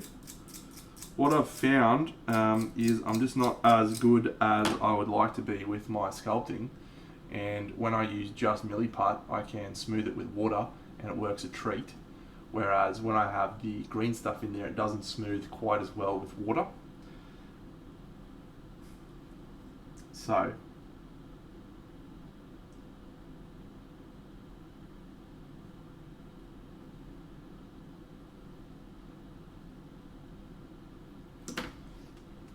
g'day, In Motion. You off, Lopez?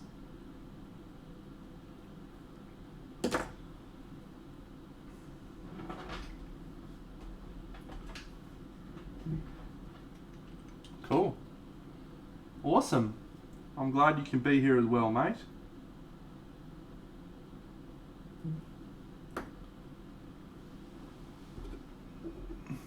Oh, very good.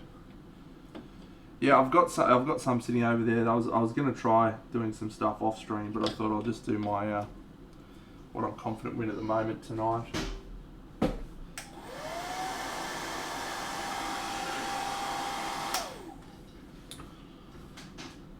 All right.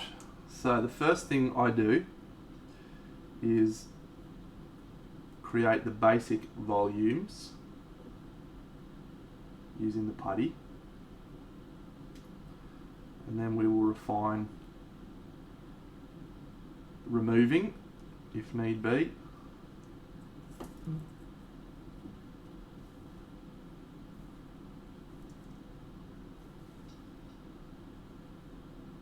That's good to know, that info from Goober, the Goober town.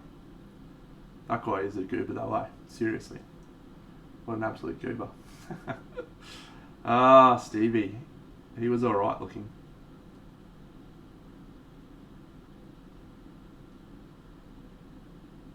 So the first muscle that we've got to get right is the shoulder muscle. I don't know what that's called.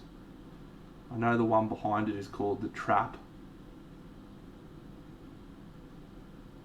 So this one, because of the way that the sculpt was previously, I trimmed out a fair bit of the shoulder. So I'm going to have to just bring the shoulder back in.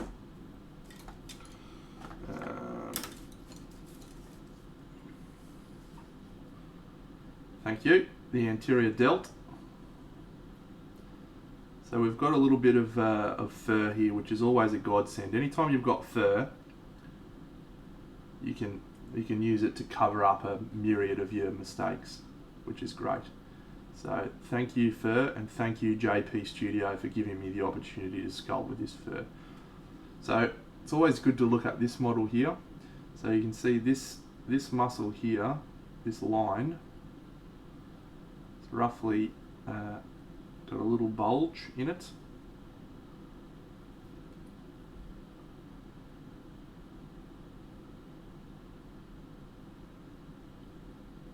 We have another one. So then we're going to go straight into the bicep.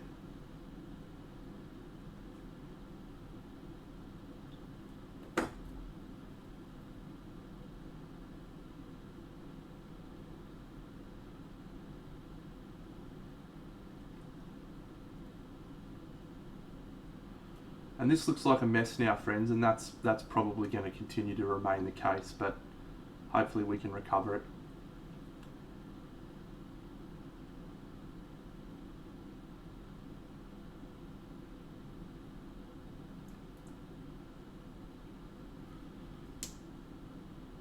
So the elbow is probably the the piece that I actually trim the most away from, that I think will help everything look right, is if I get the elbow right.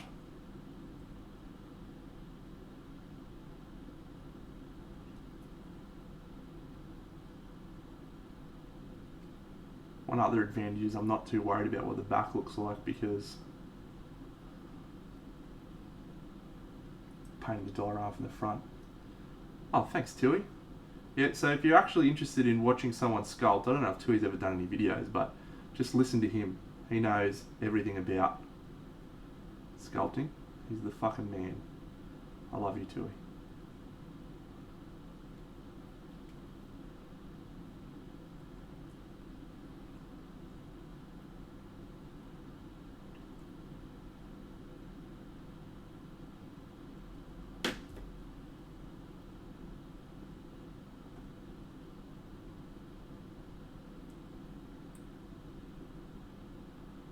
So because I did some trimming down here, this is all just going to need a bit of smoothing. This looks great from the back, don't I? You should do more sculpting from the back.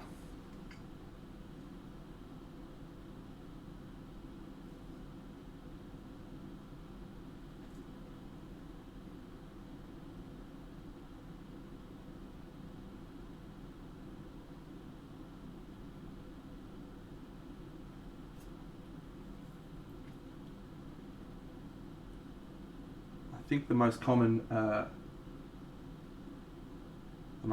thing to use to get really good reactiveness on the putty is actually saliva.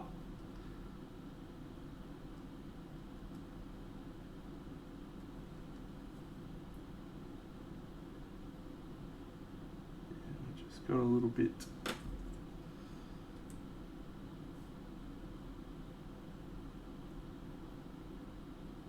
More bicep.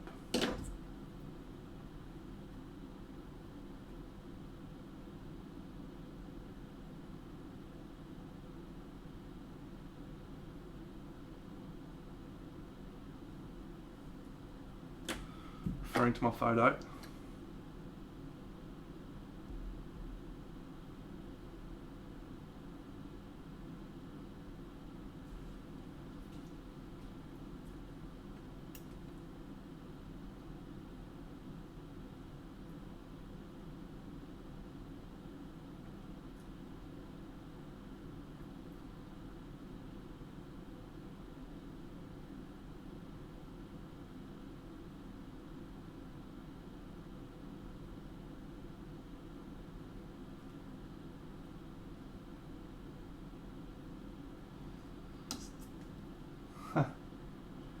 Oh, good one, yeah.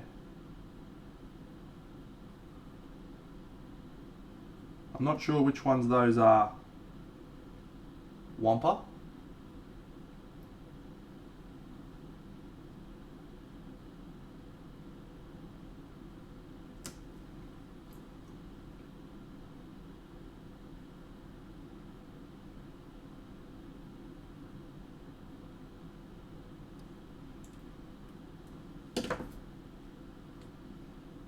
We're just building up the basic volumes at the moment.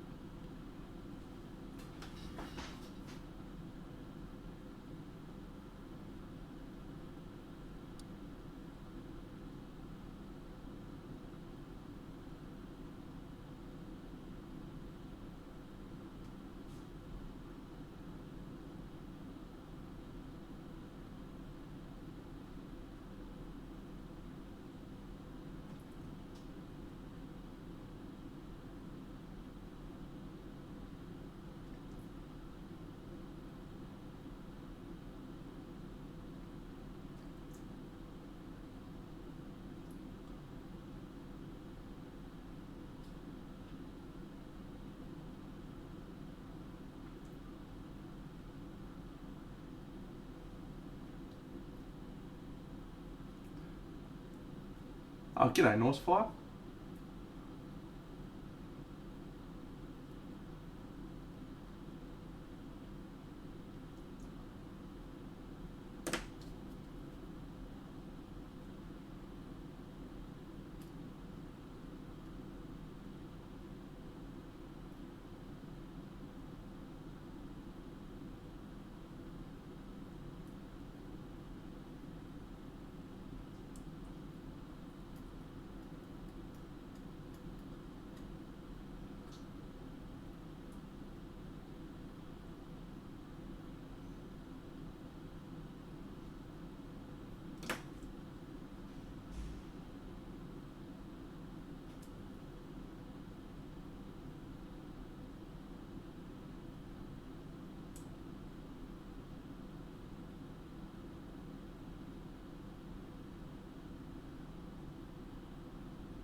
£1,000, mate, I expect a crew of Vestal virgins to assemble it for me.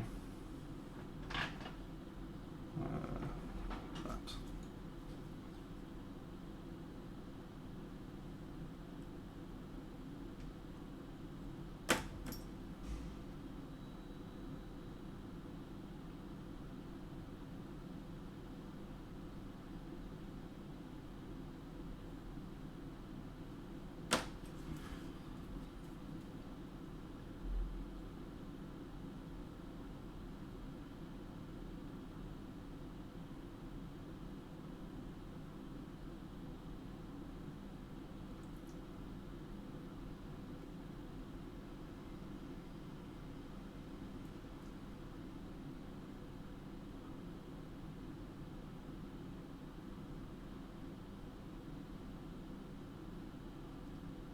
I can answer that for you, Wumper. I'm pretty sure he does not.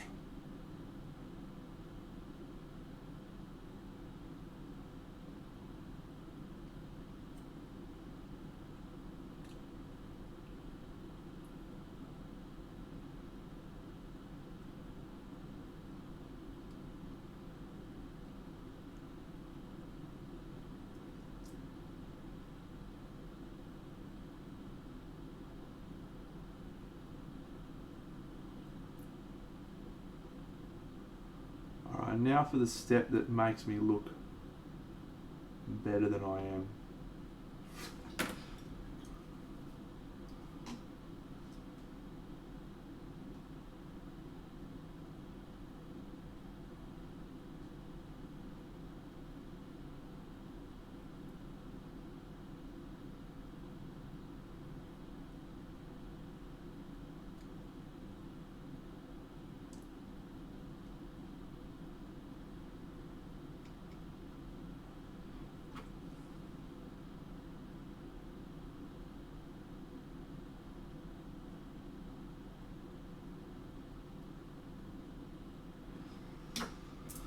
I reckon we'll get by with that, friends. That doesn't look too bad to me.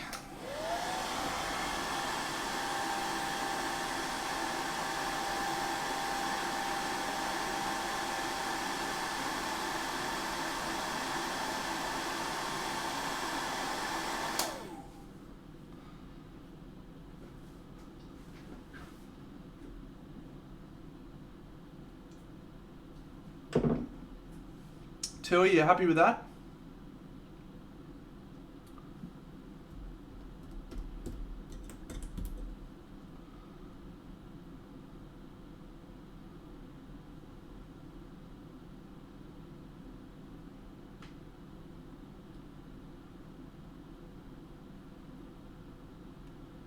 The lower hanging portion of the upper arm.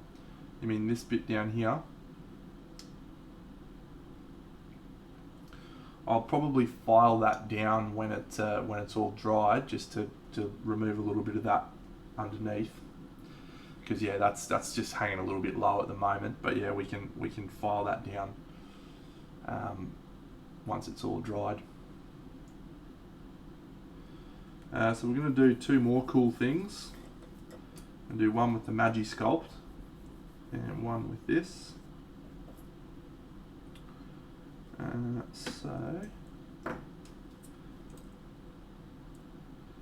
just in case everyone missed that last bit, that was just a sable brush, and that was me filing it or smoothing it out with water. The Milliput responds really well to a sable brush and water.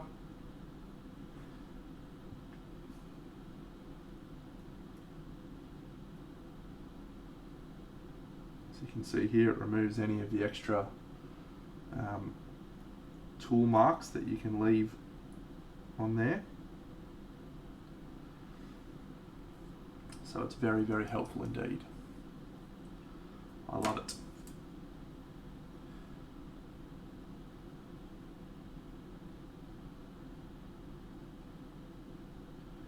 If you have questions about sculpting, friends, I'll see you, Frog Jim. Mate, it's my pleasure. Now is the time. We've got an actual good sculptor in the stream in Tui who can answer questions. So and I can muddle my way through.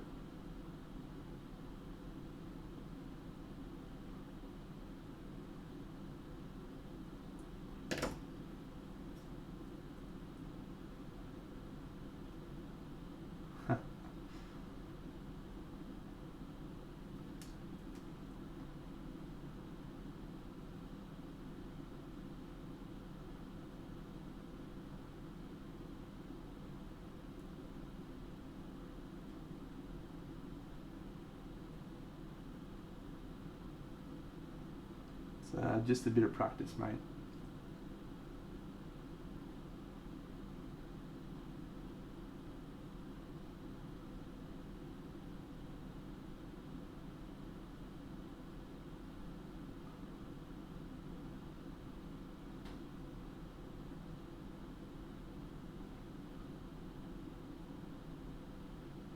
And I think if there's one thing I can say about sculpting, it is significantly harder if you don't have the right tools.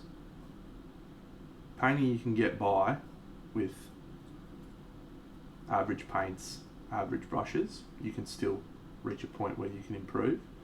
But sculpting, I don't feel like I actually got better until I had the right sort of tools.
That's awesome of you, Tui. Take him up on that, friends, if you ever want to get better at sculpting.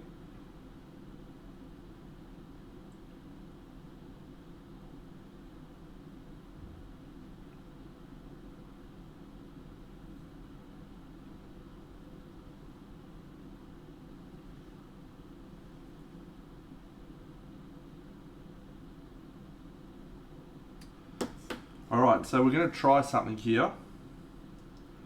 So this one is one that I've done in the past with green stuff. It usually works better with green stuff. I'm going to try and get a relatively even sausage of putty.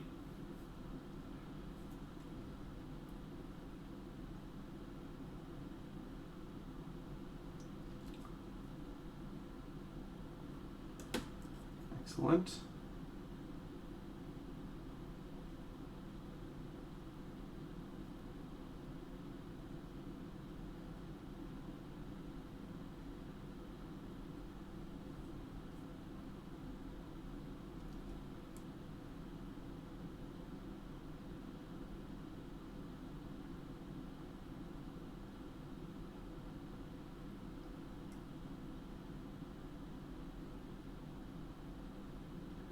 Definitely works better with green stuff, friends.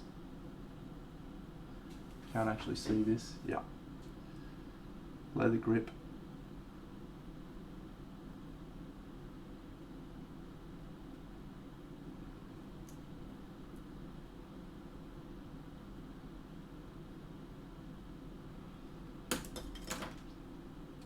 So it's best if you work with a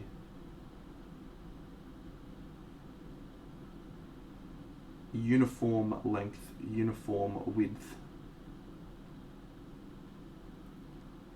piece of putty. Once again, we're given some opportunity to be a little bit rubbish here because we got furs and all sorts of stuff.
Definitely easy to do with green stuff, but good experiment nonetheless.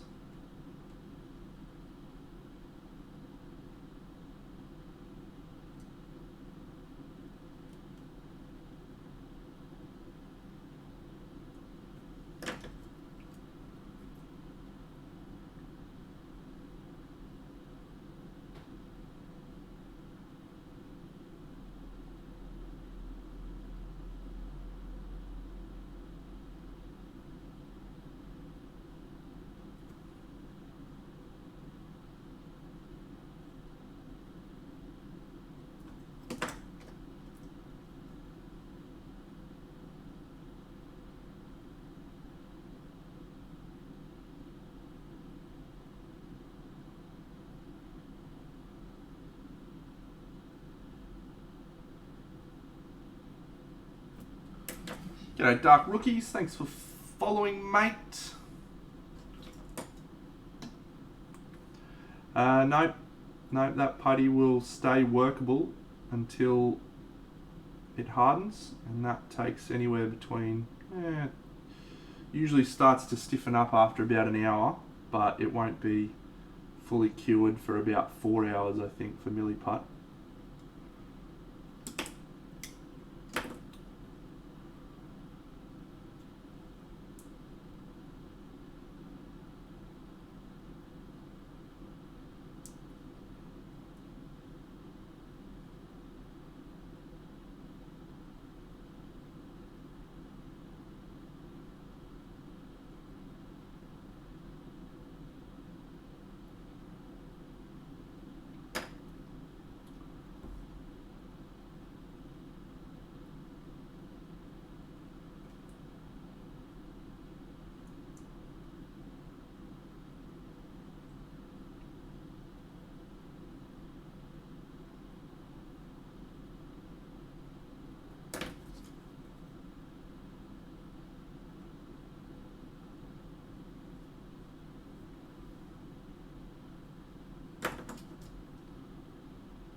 I just wanna tell you how I'm feeling. Gotta make you understand. Never gonna give you up. Never gonna let you down.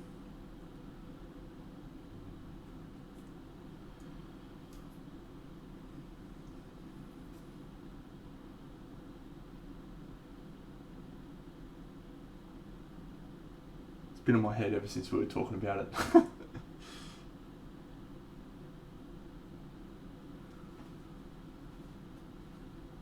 Never gonna run around and desert you. Never gonna make you cry. Never gonna say goodbye. Never gonna tell a lie and hurt you.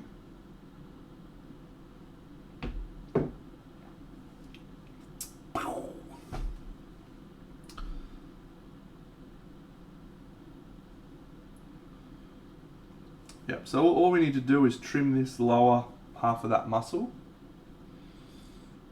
which we'll do when all the putty's dried, and I reckon we'll be in pretty good shape, friends.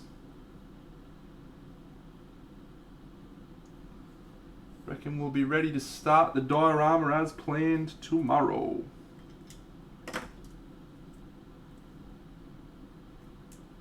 Little fuck, get in there. The other problem with Milliput is it's not as adhesive as green stuff. That's why I do like that 50-50 mix, because you get the adhesiveness of the green stuff. But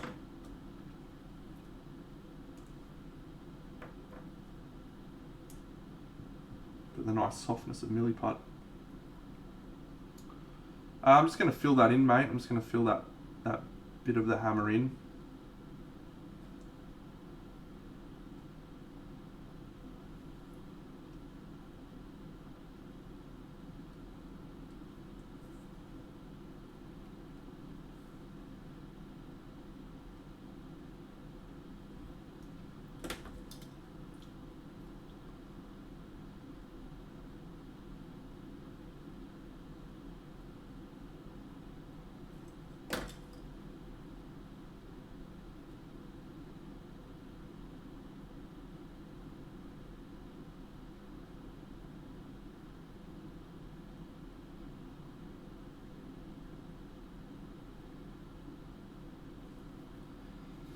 Well, that's sort of what I was hoping people would think this bit was.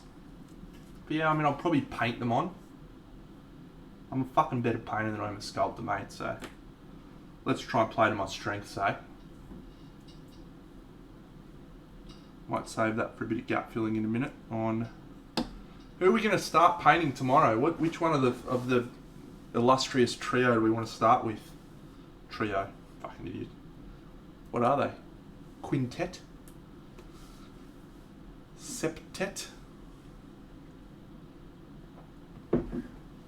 Yeah, but I'm not locked into that, mate. Like we're a fluid organisation here. We can adapt to the changing times.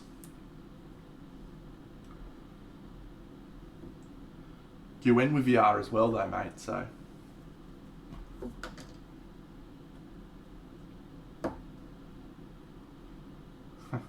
Thank you, Stevie. I have to get you on here and do some singing with me. A sextet. I'm pretty keen to call it a sextet. All right, friends. Which one of the sextet do we want to start painting tomorrow?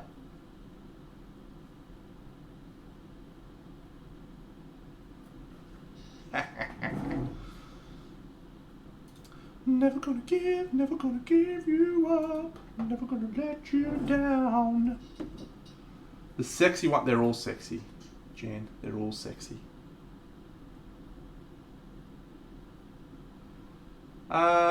Look, that might be the way that a great painter such as yourself approaches things, Tui. But I shan't be doing it. G'day, Inky John. Thanks for joining, mate. I shan't be doing that.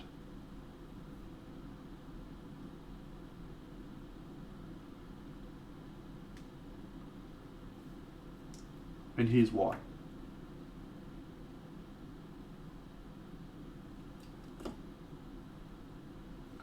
Because I'm ordinary. No, I just I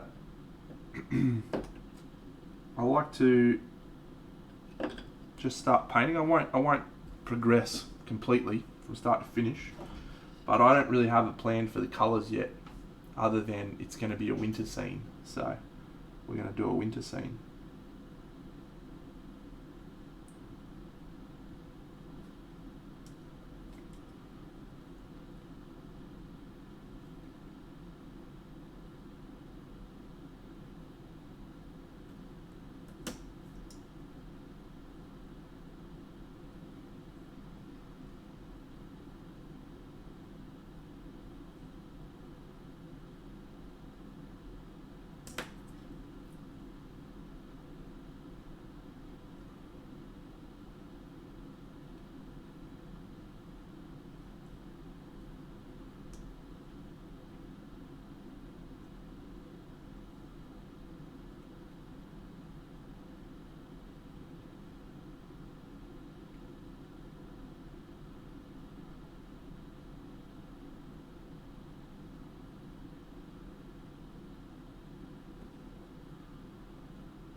Alright, I like the Cadbury model.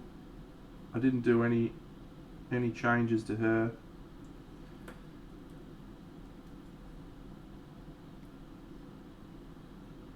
Let's start with Cadbury. She's also the model in the centre of the diorama. So maybe we can think a little bit about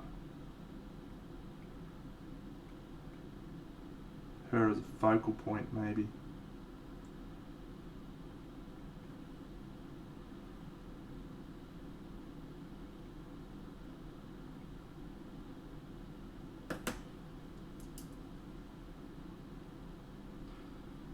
Look at this, you fucking idiot. Stop doing that.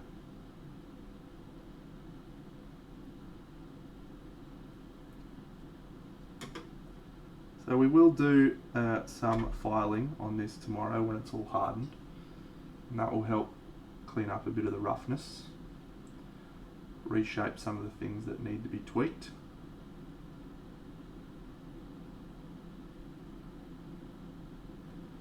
But overall, pretty chuffed with that, friends.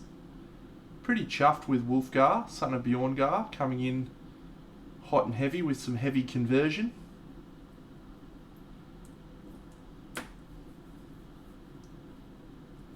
I like it.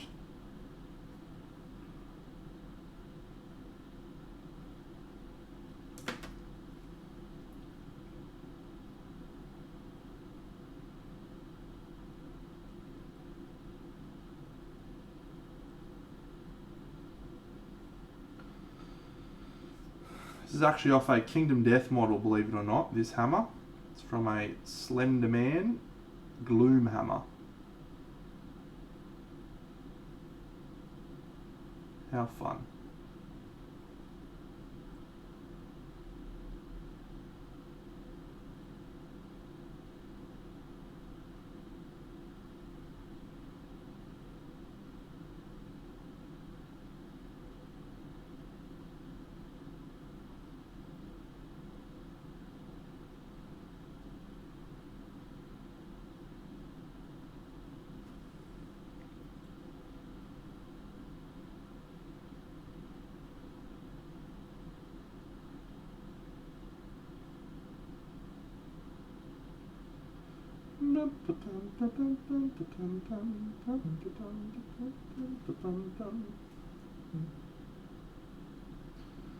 Alright, done. Sit yourself down, Wolfgar. Dry, my pretty. No, couldn't do that. Not without a lot of force. I mean, you could, but I wouldn't do it now, given that I've glued that hammer down and stuff.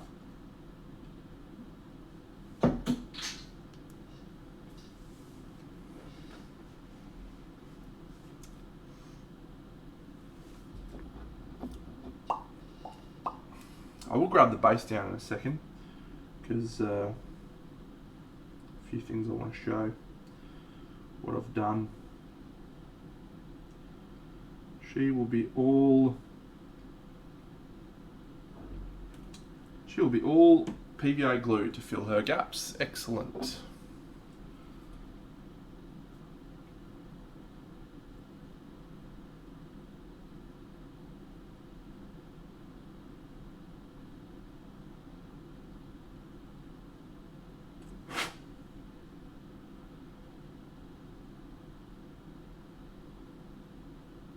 He will also be. Oh, VPC, you are a legend. I'm hopeful that you will enjoy them. My biggest piece of advice is make sure you use a medium. You'll find them very, very intense and saturated and powerful, and you just need to be able to build that up in a few little goes as opposed to just doing it in one hit. So more control, and the medium helps you get a little bit more dilution and control over that dilution. That would be my advice, mate, but have fun. They're really, really, in my opinion, a really good product.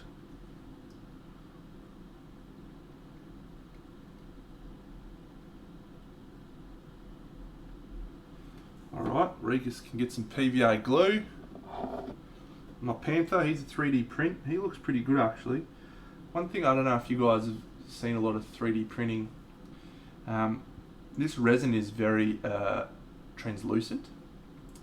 And so this here looks very, like the detail's not crisp. Like it's pretty ordinary. But if I actually undercoated this black now, and then did the Zenithal Prime, you would see that the detail is actually really crisp. It's just like a normal cast. So yeah, the translucency of the model makes it look like the detail is less than it is. Just something to be aware of, not to get tricked by. Drizzt, what do you got going on? Actually, I think he had a fair bit of stuff on his back. I do actually need to do his back based on where he is in the model. There will be some of his back in the shot.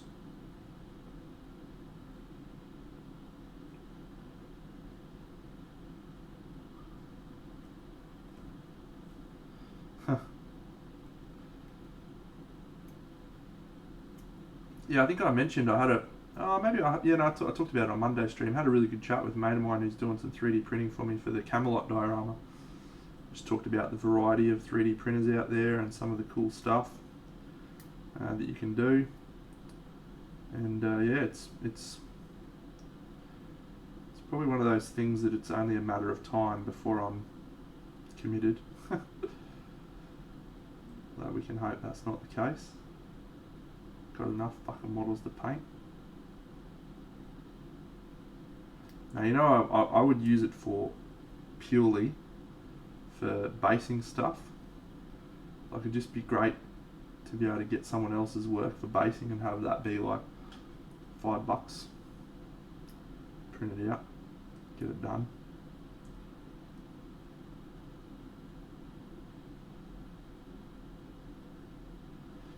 So this milliput's actually stiffened up a bit and it's starting to separate. So you can actually see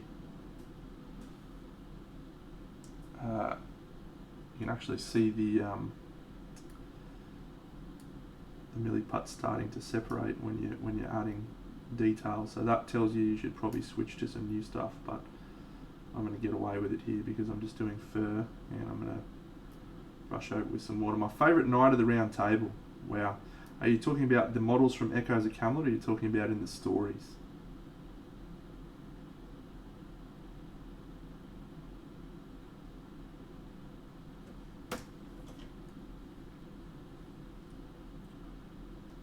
Percival or Galahad? Do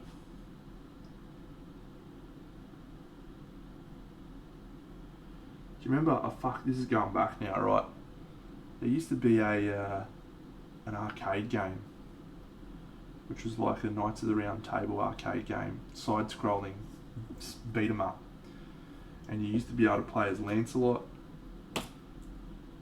Percival, and King Arthur. And Lancelot was really fast. Yeah, exactly. Lancelot was really fast. King Arthur was a mix of the two, and Percival was super slow. Fuck yeah. So good. How good was that? Love it.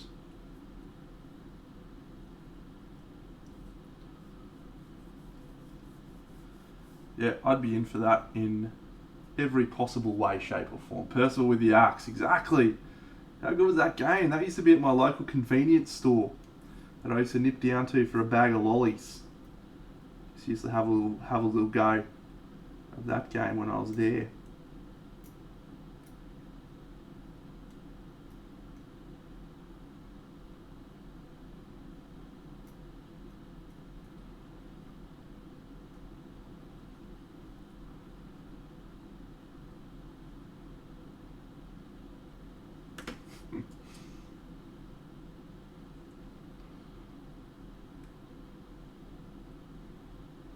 So here's a fun story. It's not really story time, but this is actually a bit of history of Big Deno. So I have a handle that I use, an online handle, which is SIAUS69.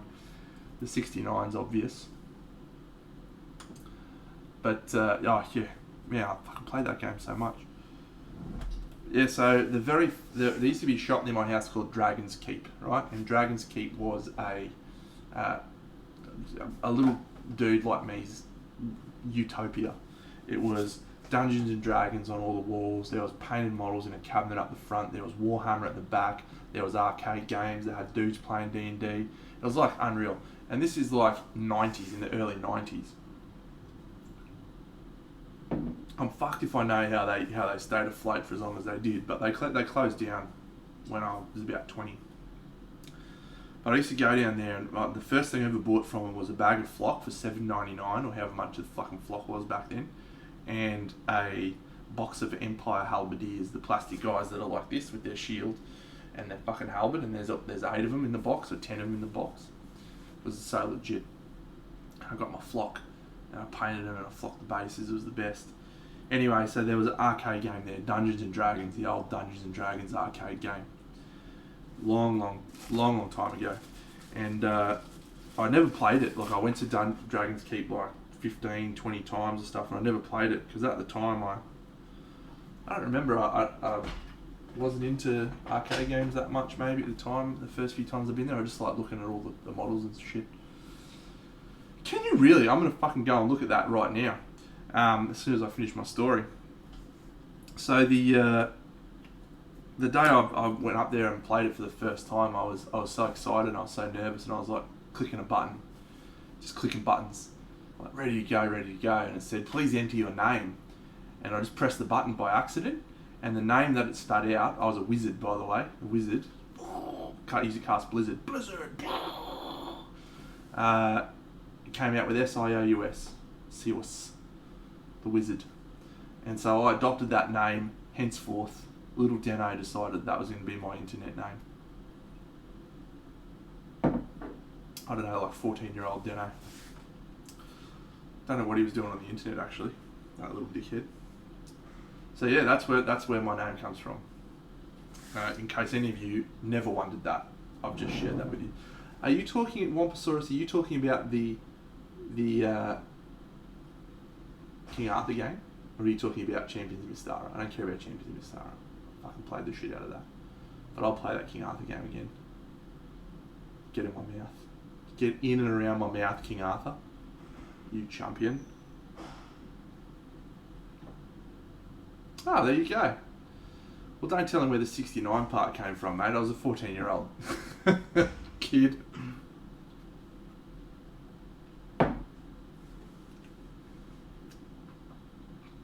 Yeah, it's a fun little story. Alright, well, we have achieved our goal for the stream, I think. We've finished this girl. We're going to give her a matte varnish and maybe tweak a little bit more with her. Yeah, we'll do a little bit more to her, I think. I've achieved the goal of getting all the models ready for... Oh, actually, I didn't do Bruno. He's actually got some stuff that needs sculpting. Let's quickly do that. I haven't found a helmet for him yet either, friends, and it's actually annoying me a bit because it's an important component of the Bruno in my mind.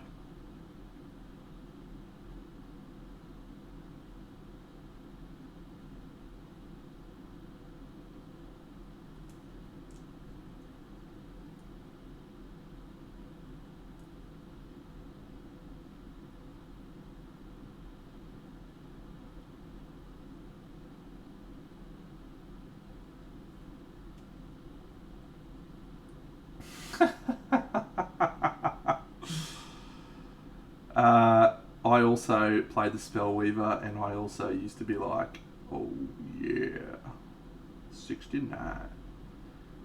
But you'd very rarely play the Initiative 69 card because you'd always be playing her Initiative 7 cards and shit. She's got like a 7 and a 9. She was awesome. Fucking love that chick. Spellweaver.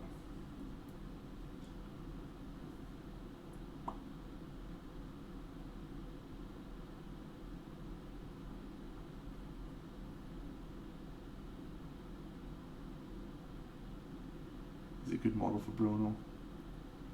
Feels like a dwarf who's seen some shit.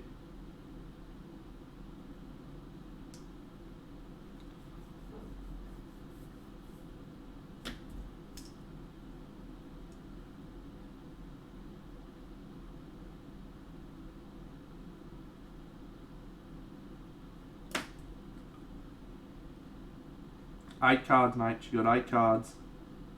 One of them's a fucking refresh card.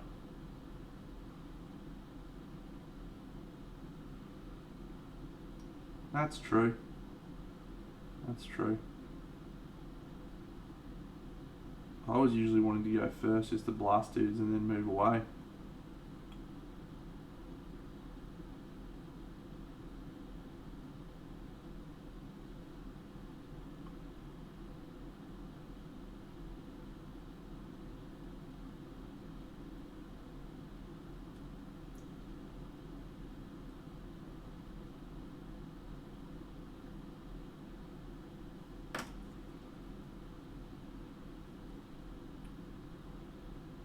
The Spellweaver was like, I wouldn't say advanced class, but you had to understand how that card worked and what you had to do to maximise how much card play you could have in the mission.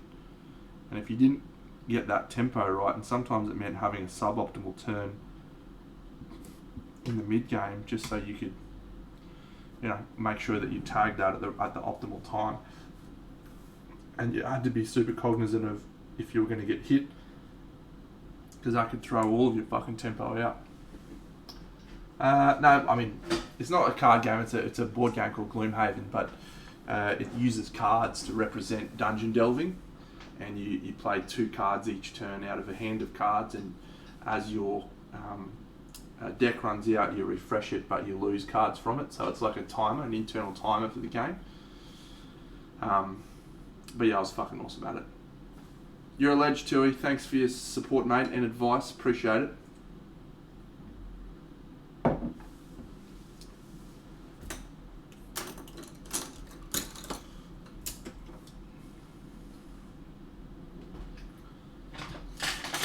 Yeah. You go way too hard on her. She goes nowhere. That game we actually found at its most challenging, at its absolutely most challenging, was right at the very start.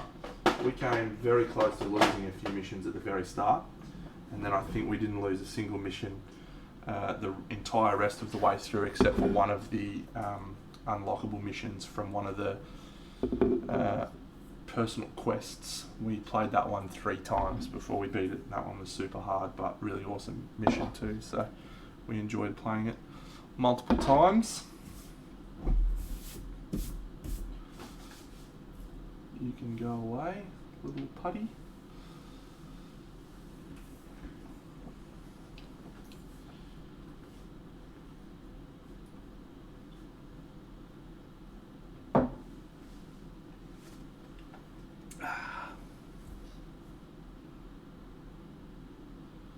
Roar. Let's give her a varnish, actually, friends. I haven't given her a varnish yet. I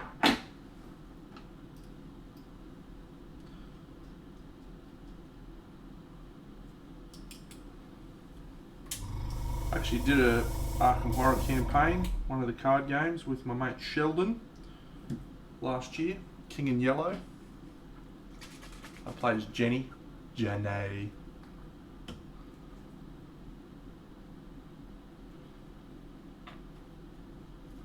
that's the Spellweaver was so good for doing that, hey? Like, you just, when you needed that clutch turn to get things back on track, she would just be ready to go. But you'd have to be very careful with it the rest of the time. That is a fantastic game. Like, people who don't understand why it's number 1, people who think it shouldn't be number 1, I don't know. I got more enjoyment out of 3 months of playing Gloomhaven than I reckon I did just about any other game I've played, before or since.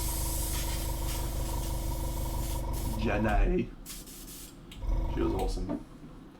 I took two of the what are those cards that they released a while that let you get extra shit at the start of the game. She got extra money at the start of the game, and she could have an extra ally. Oh, no, was another one. She could spend money for stuff. Spend. I can't remember. 6 months ago. Yeah, it is fantastic. I'm less excited for Gloomhaven, Frosthaven. I'm not sure why. I've got it coming. I just wonder if it's going to capture the magic the same way. Because you have this thing. Season 2 of Stranger Things is a great example for me, right? Objectively speaking, Season 2 of Stranger Things was probably as good as the first season, maybe not quite. But the one thing about the first season of Stranger Things, when you watch it, you're just like, how did I not, like, this is blowing my mind. I had no idea what this was going to be, and it's better than anything and everything I've ever anticipated. Stranger Things Season 2 was just more of the same. It was still awesome, but it didn't have that magic of surprise. And I feel like that's what Frosthaven's going to be. It's going to be like awesome because it's the same fucking mechanics, and it's going to have all new classes with cool shit, and he's revamped stuff to make it better.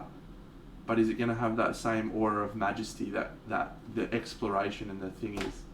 See you, senor. And the answer is I don't know.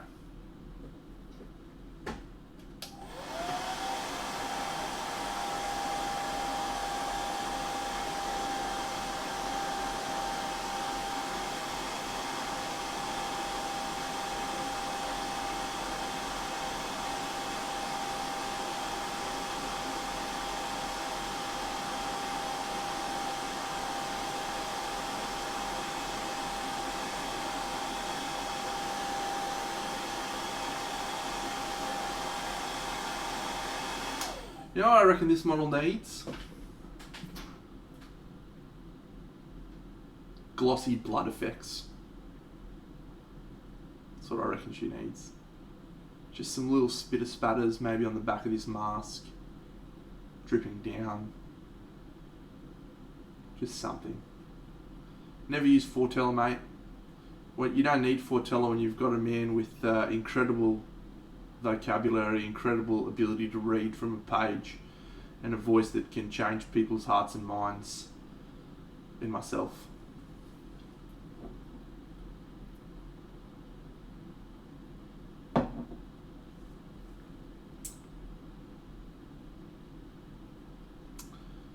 No, I do funny voices and stuff. It's pretty good. It's pretty good. Do some great stuff, actually. Done some of my best work in the Descent campaign, so I used to read the stories in the Descent campaigns. Actually, we played a game last year, and it was called The King's Dilemma. I'll come back to your Wampa. Haven't, but I'll tell you why. So, King's Dilemma. It got rave reviews last year. It was a crazy reviews. It was like a game everyone wanted to play. And we had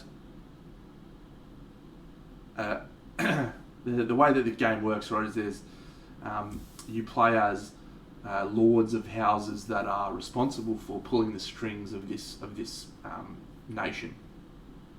The king's like just a puppet, and every a round in the game is a decision. It's basically people bid power and money to try and see a Phazoid, power and money to try and sway to a yes decision or a no decision. And as an example, one of the first decisions you get in the game is, lords, our granaries have burnt down and our people are poor. What do you want to do? We can either buy grain from our neighbours, but unfortunately the grain is like a greyish colour, but it's still the same, or we can let the people go hungry. And both of those decisions have influences on the tracks that represent the health of the nation, the wealth of the nation, the morale of the nation, all that sort of stuff. And each family, each house is trying to do different things with the tracks. It's a pretty cool concept, right? And so every one of those stories on the cards would be like a subservient dude coming to you and being like, "Oh my lords, we've had this incredible thing happen to us, and we need you to make a decision." And so I used to do fucking voices for that. And we used to have there was one storyline where there was a nation we were at war with, and we decided to avoid going to war with them by marrying one of our people together with one of their high-ranked people.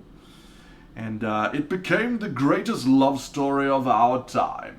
And I used to say that about 5 times a night, and it was the fucking best. You're welcome.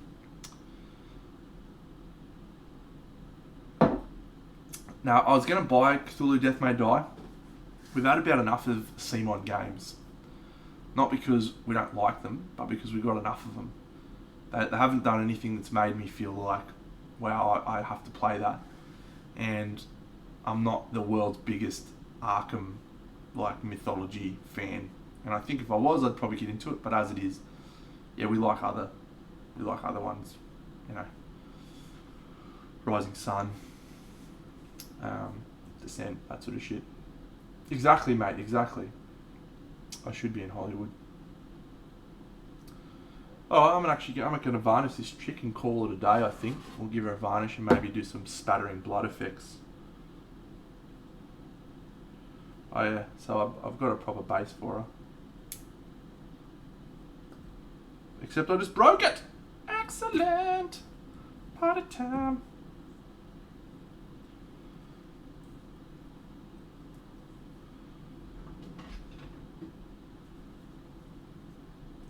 I'm sure I'd like it, mate. Like, I'm sure it's good. Fuck, I got this fucker stuck in there pretty hard, didn't I? There we go.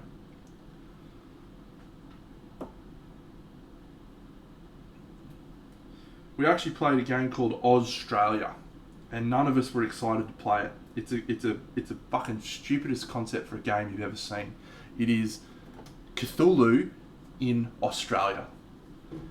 So you play as like dudes that land on the shores of Australia, and you have to make trains that travel inwards to find the old ones and fight them. It's like the fucking dumbest. It's the fucking dumbest concept for a game. It was awesome. We couldn't believe how good it was.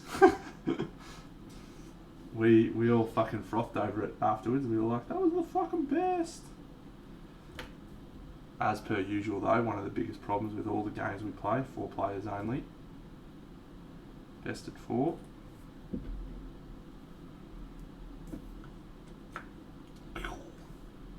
Nice. Nice. Yeah, that looks pretty good, I think.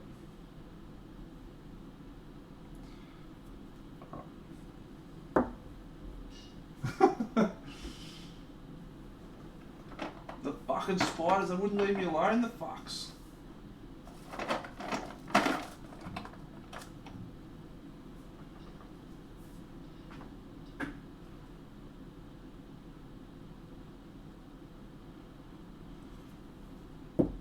Cool. Alright, I'm going to do a varnish off screen, friendos. And maybe do some blood effects. But we'll call her a day. She's done. Hixie, my man. I get plinths, my man, or woman, or other. I get plinths from a dude in Brisbane. His name is Jim. He does bases. It's called Jim's Bases. He's got a Facebook page. You can actually buy them direct from him via Facebook, or you can go and visit his house like I do and pick up the ones you want, which I do every 2 months, almost without fail. And all my plinths are sitting off camera. Alright friends, let's find some motherfucker to raid!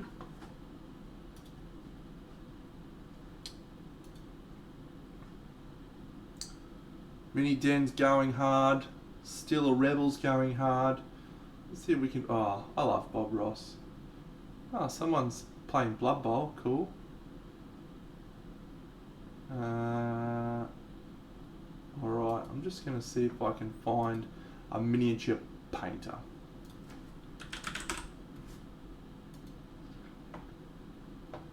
What do we got going on? Oh, we got some... holy shit, that's some absolutely jet painters there on English and Spanish. CHK Studio, Javier Gonzalez, Jose Da Vinci. Wow, that's actually an amazing stream. I love those guys. Who we got here? Dingo Miniatures. Let's go check out Dingo Miniatures, eh?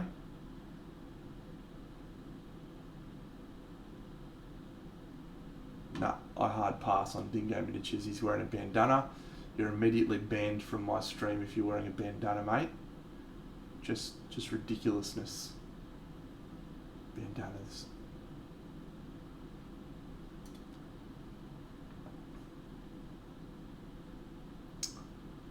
$4K points of Necronathon for Mohawk.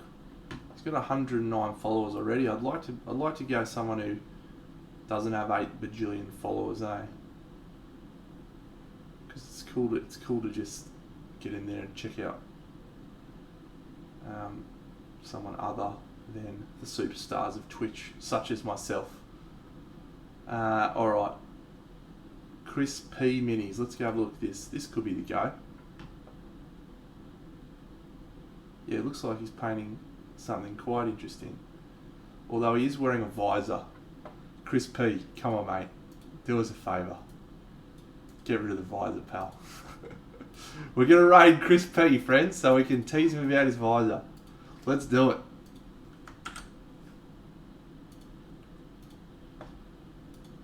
Thank you all for being amazing. Great stream tonight, friends. You guys are champions. Tomorrow, 9 AM, we start the Drizzt diorama. Let's go! Raid!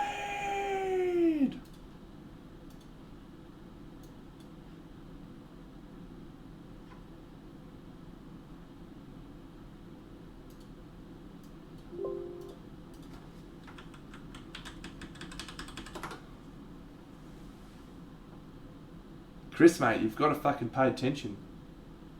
You've got a raid going on, pal.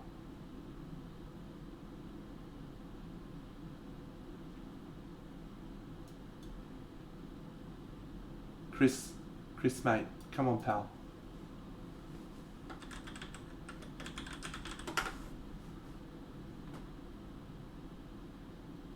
Chris, I know you're invested in painting your model, mate, but come on.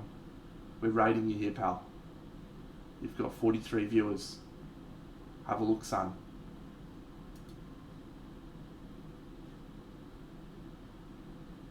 Crazy guy.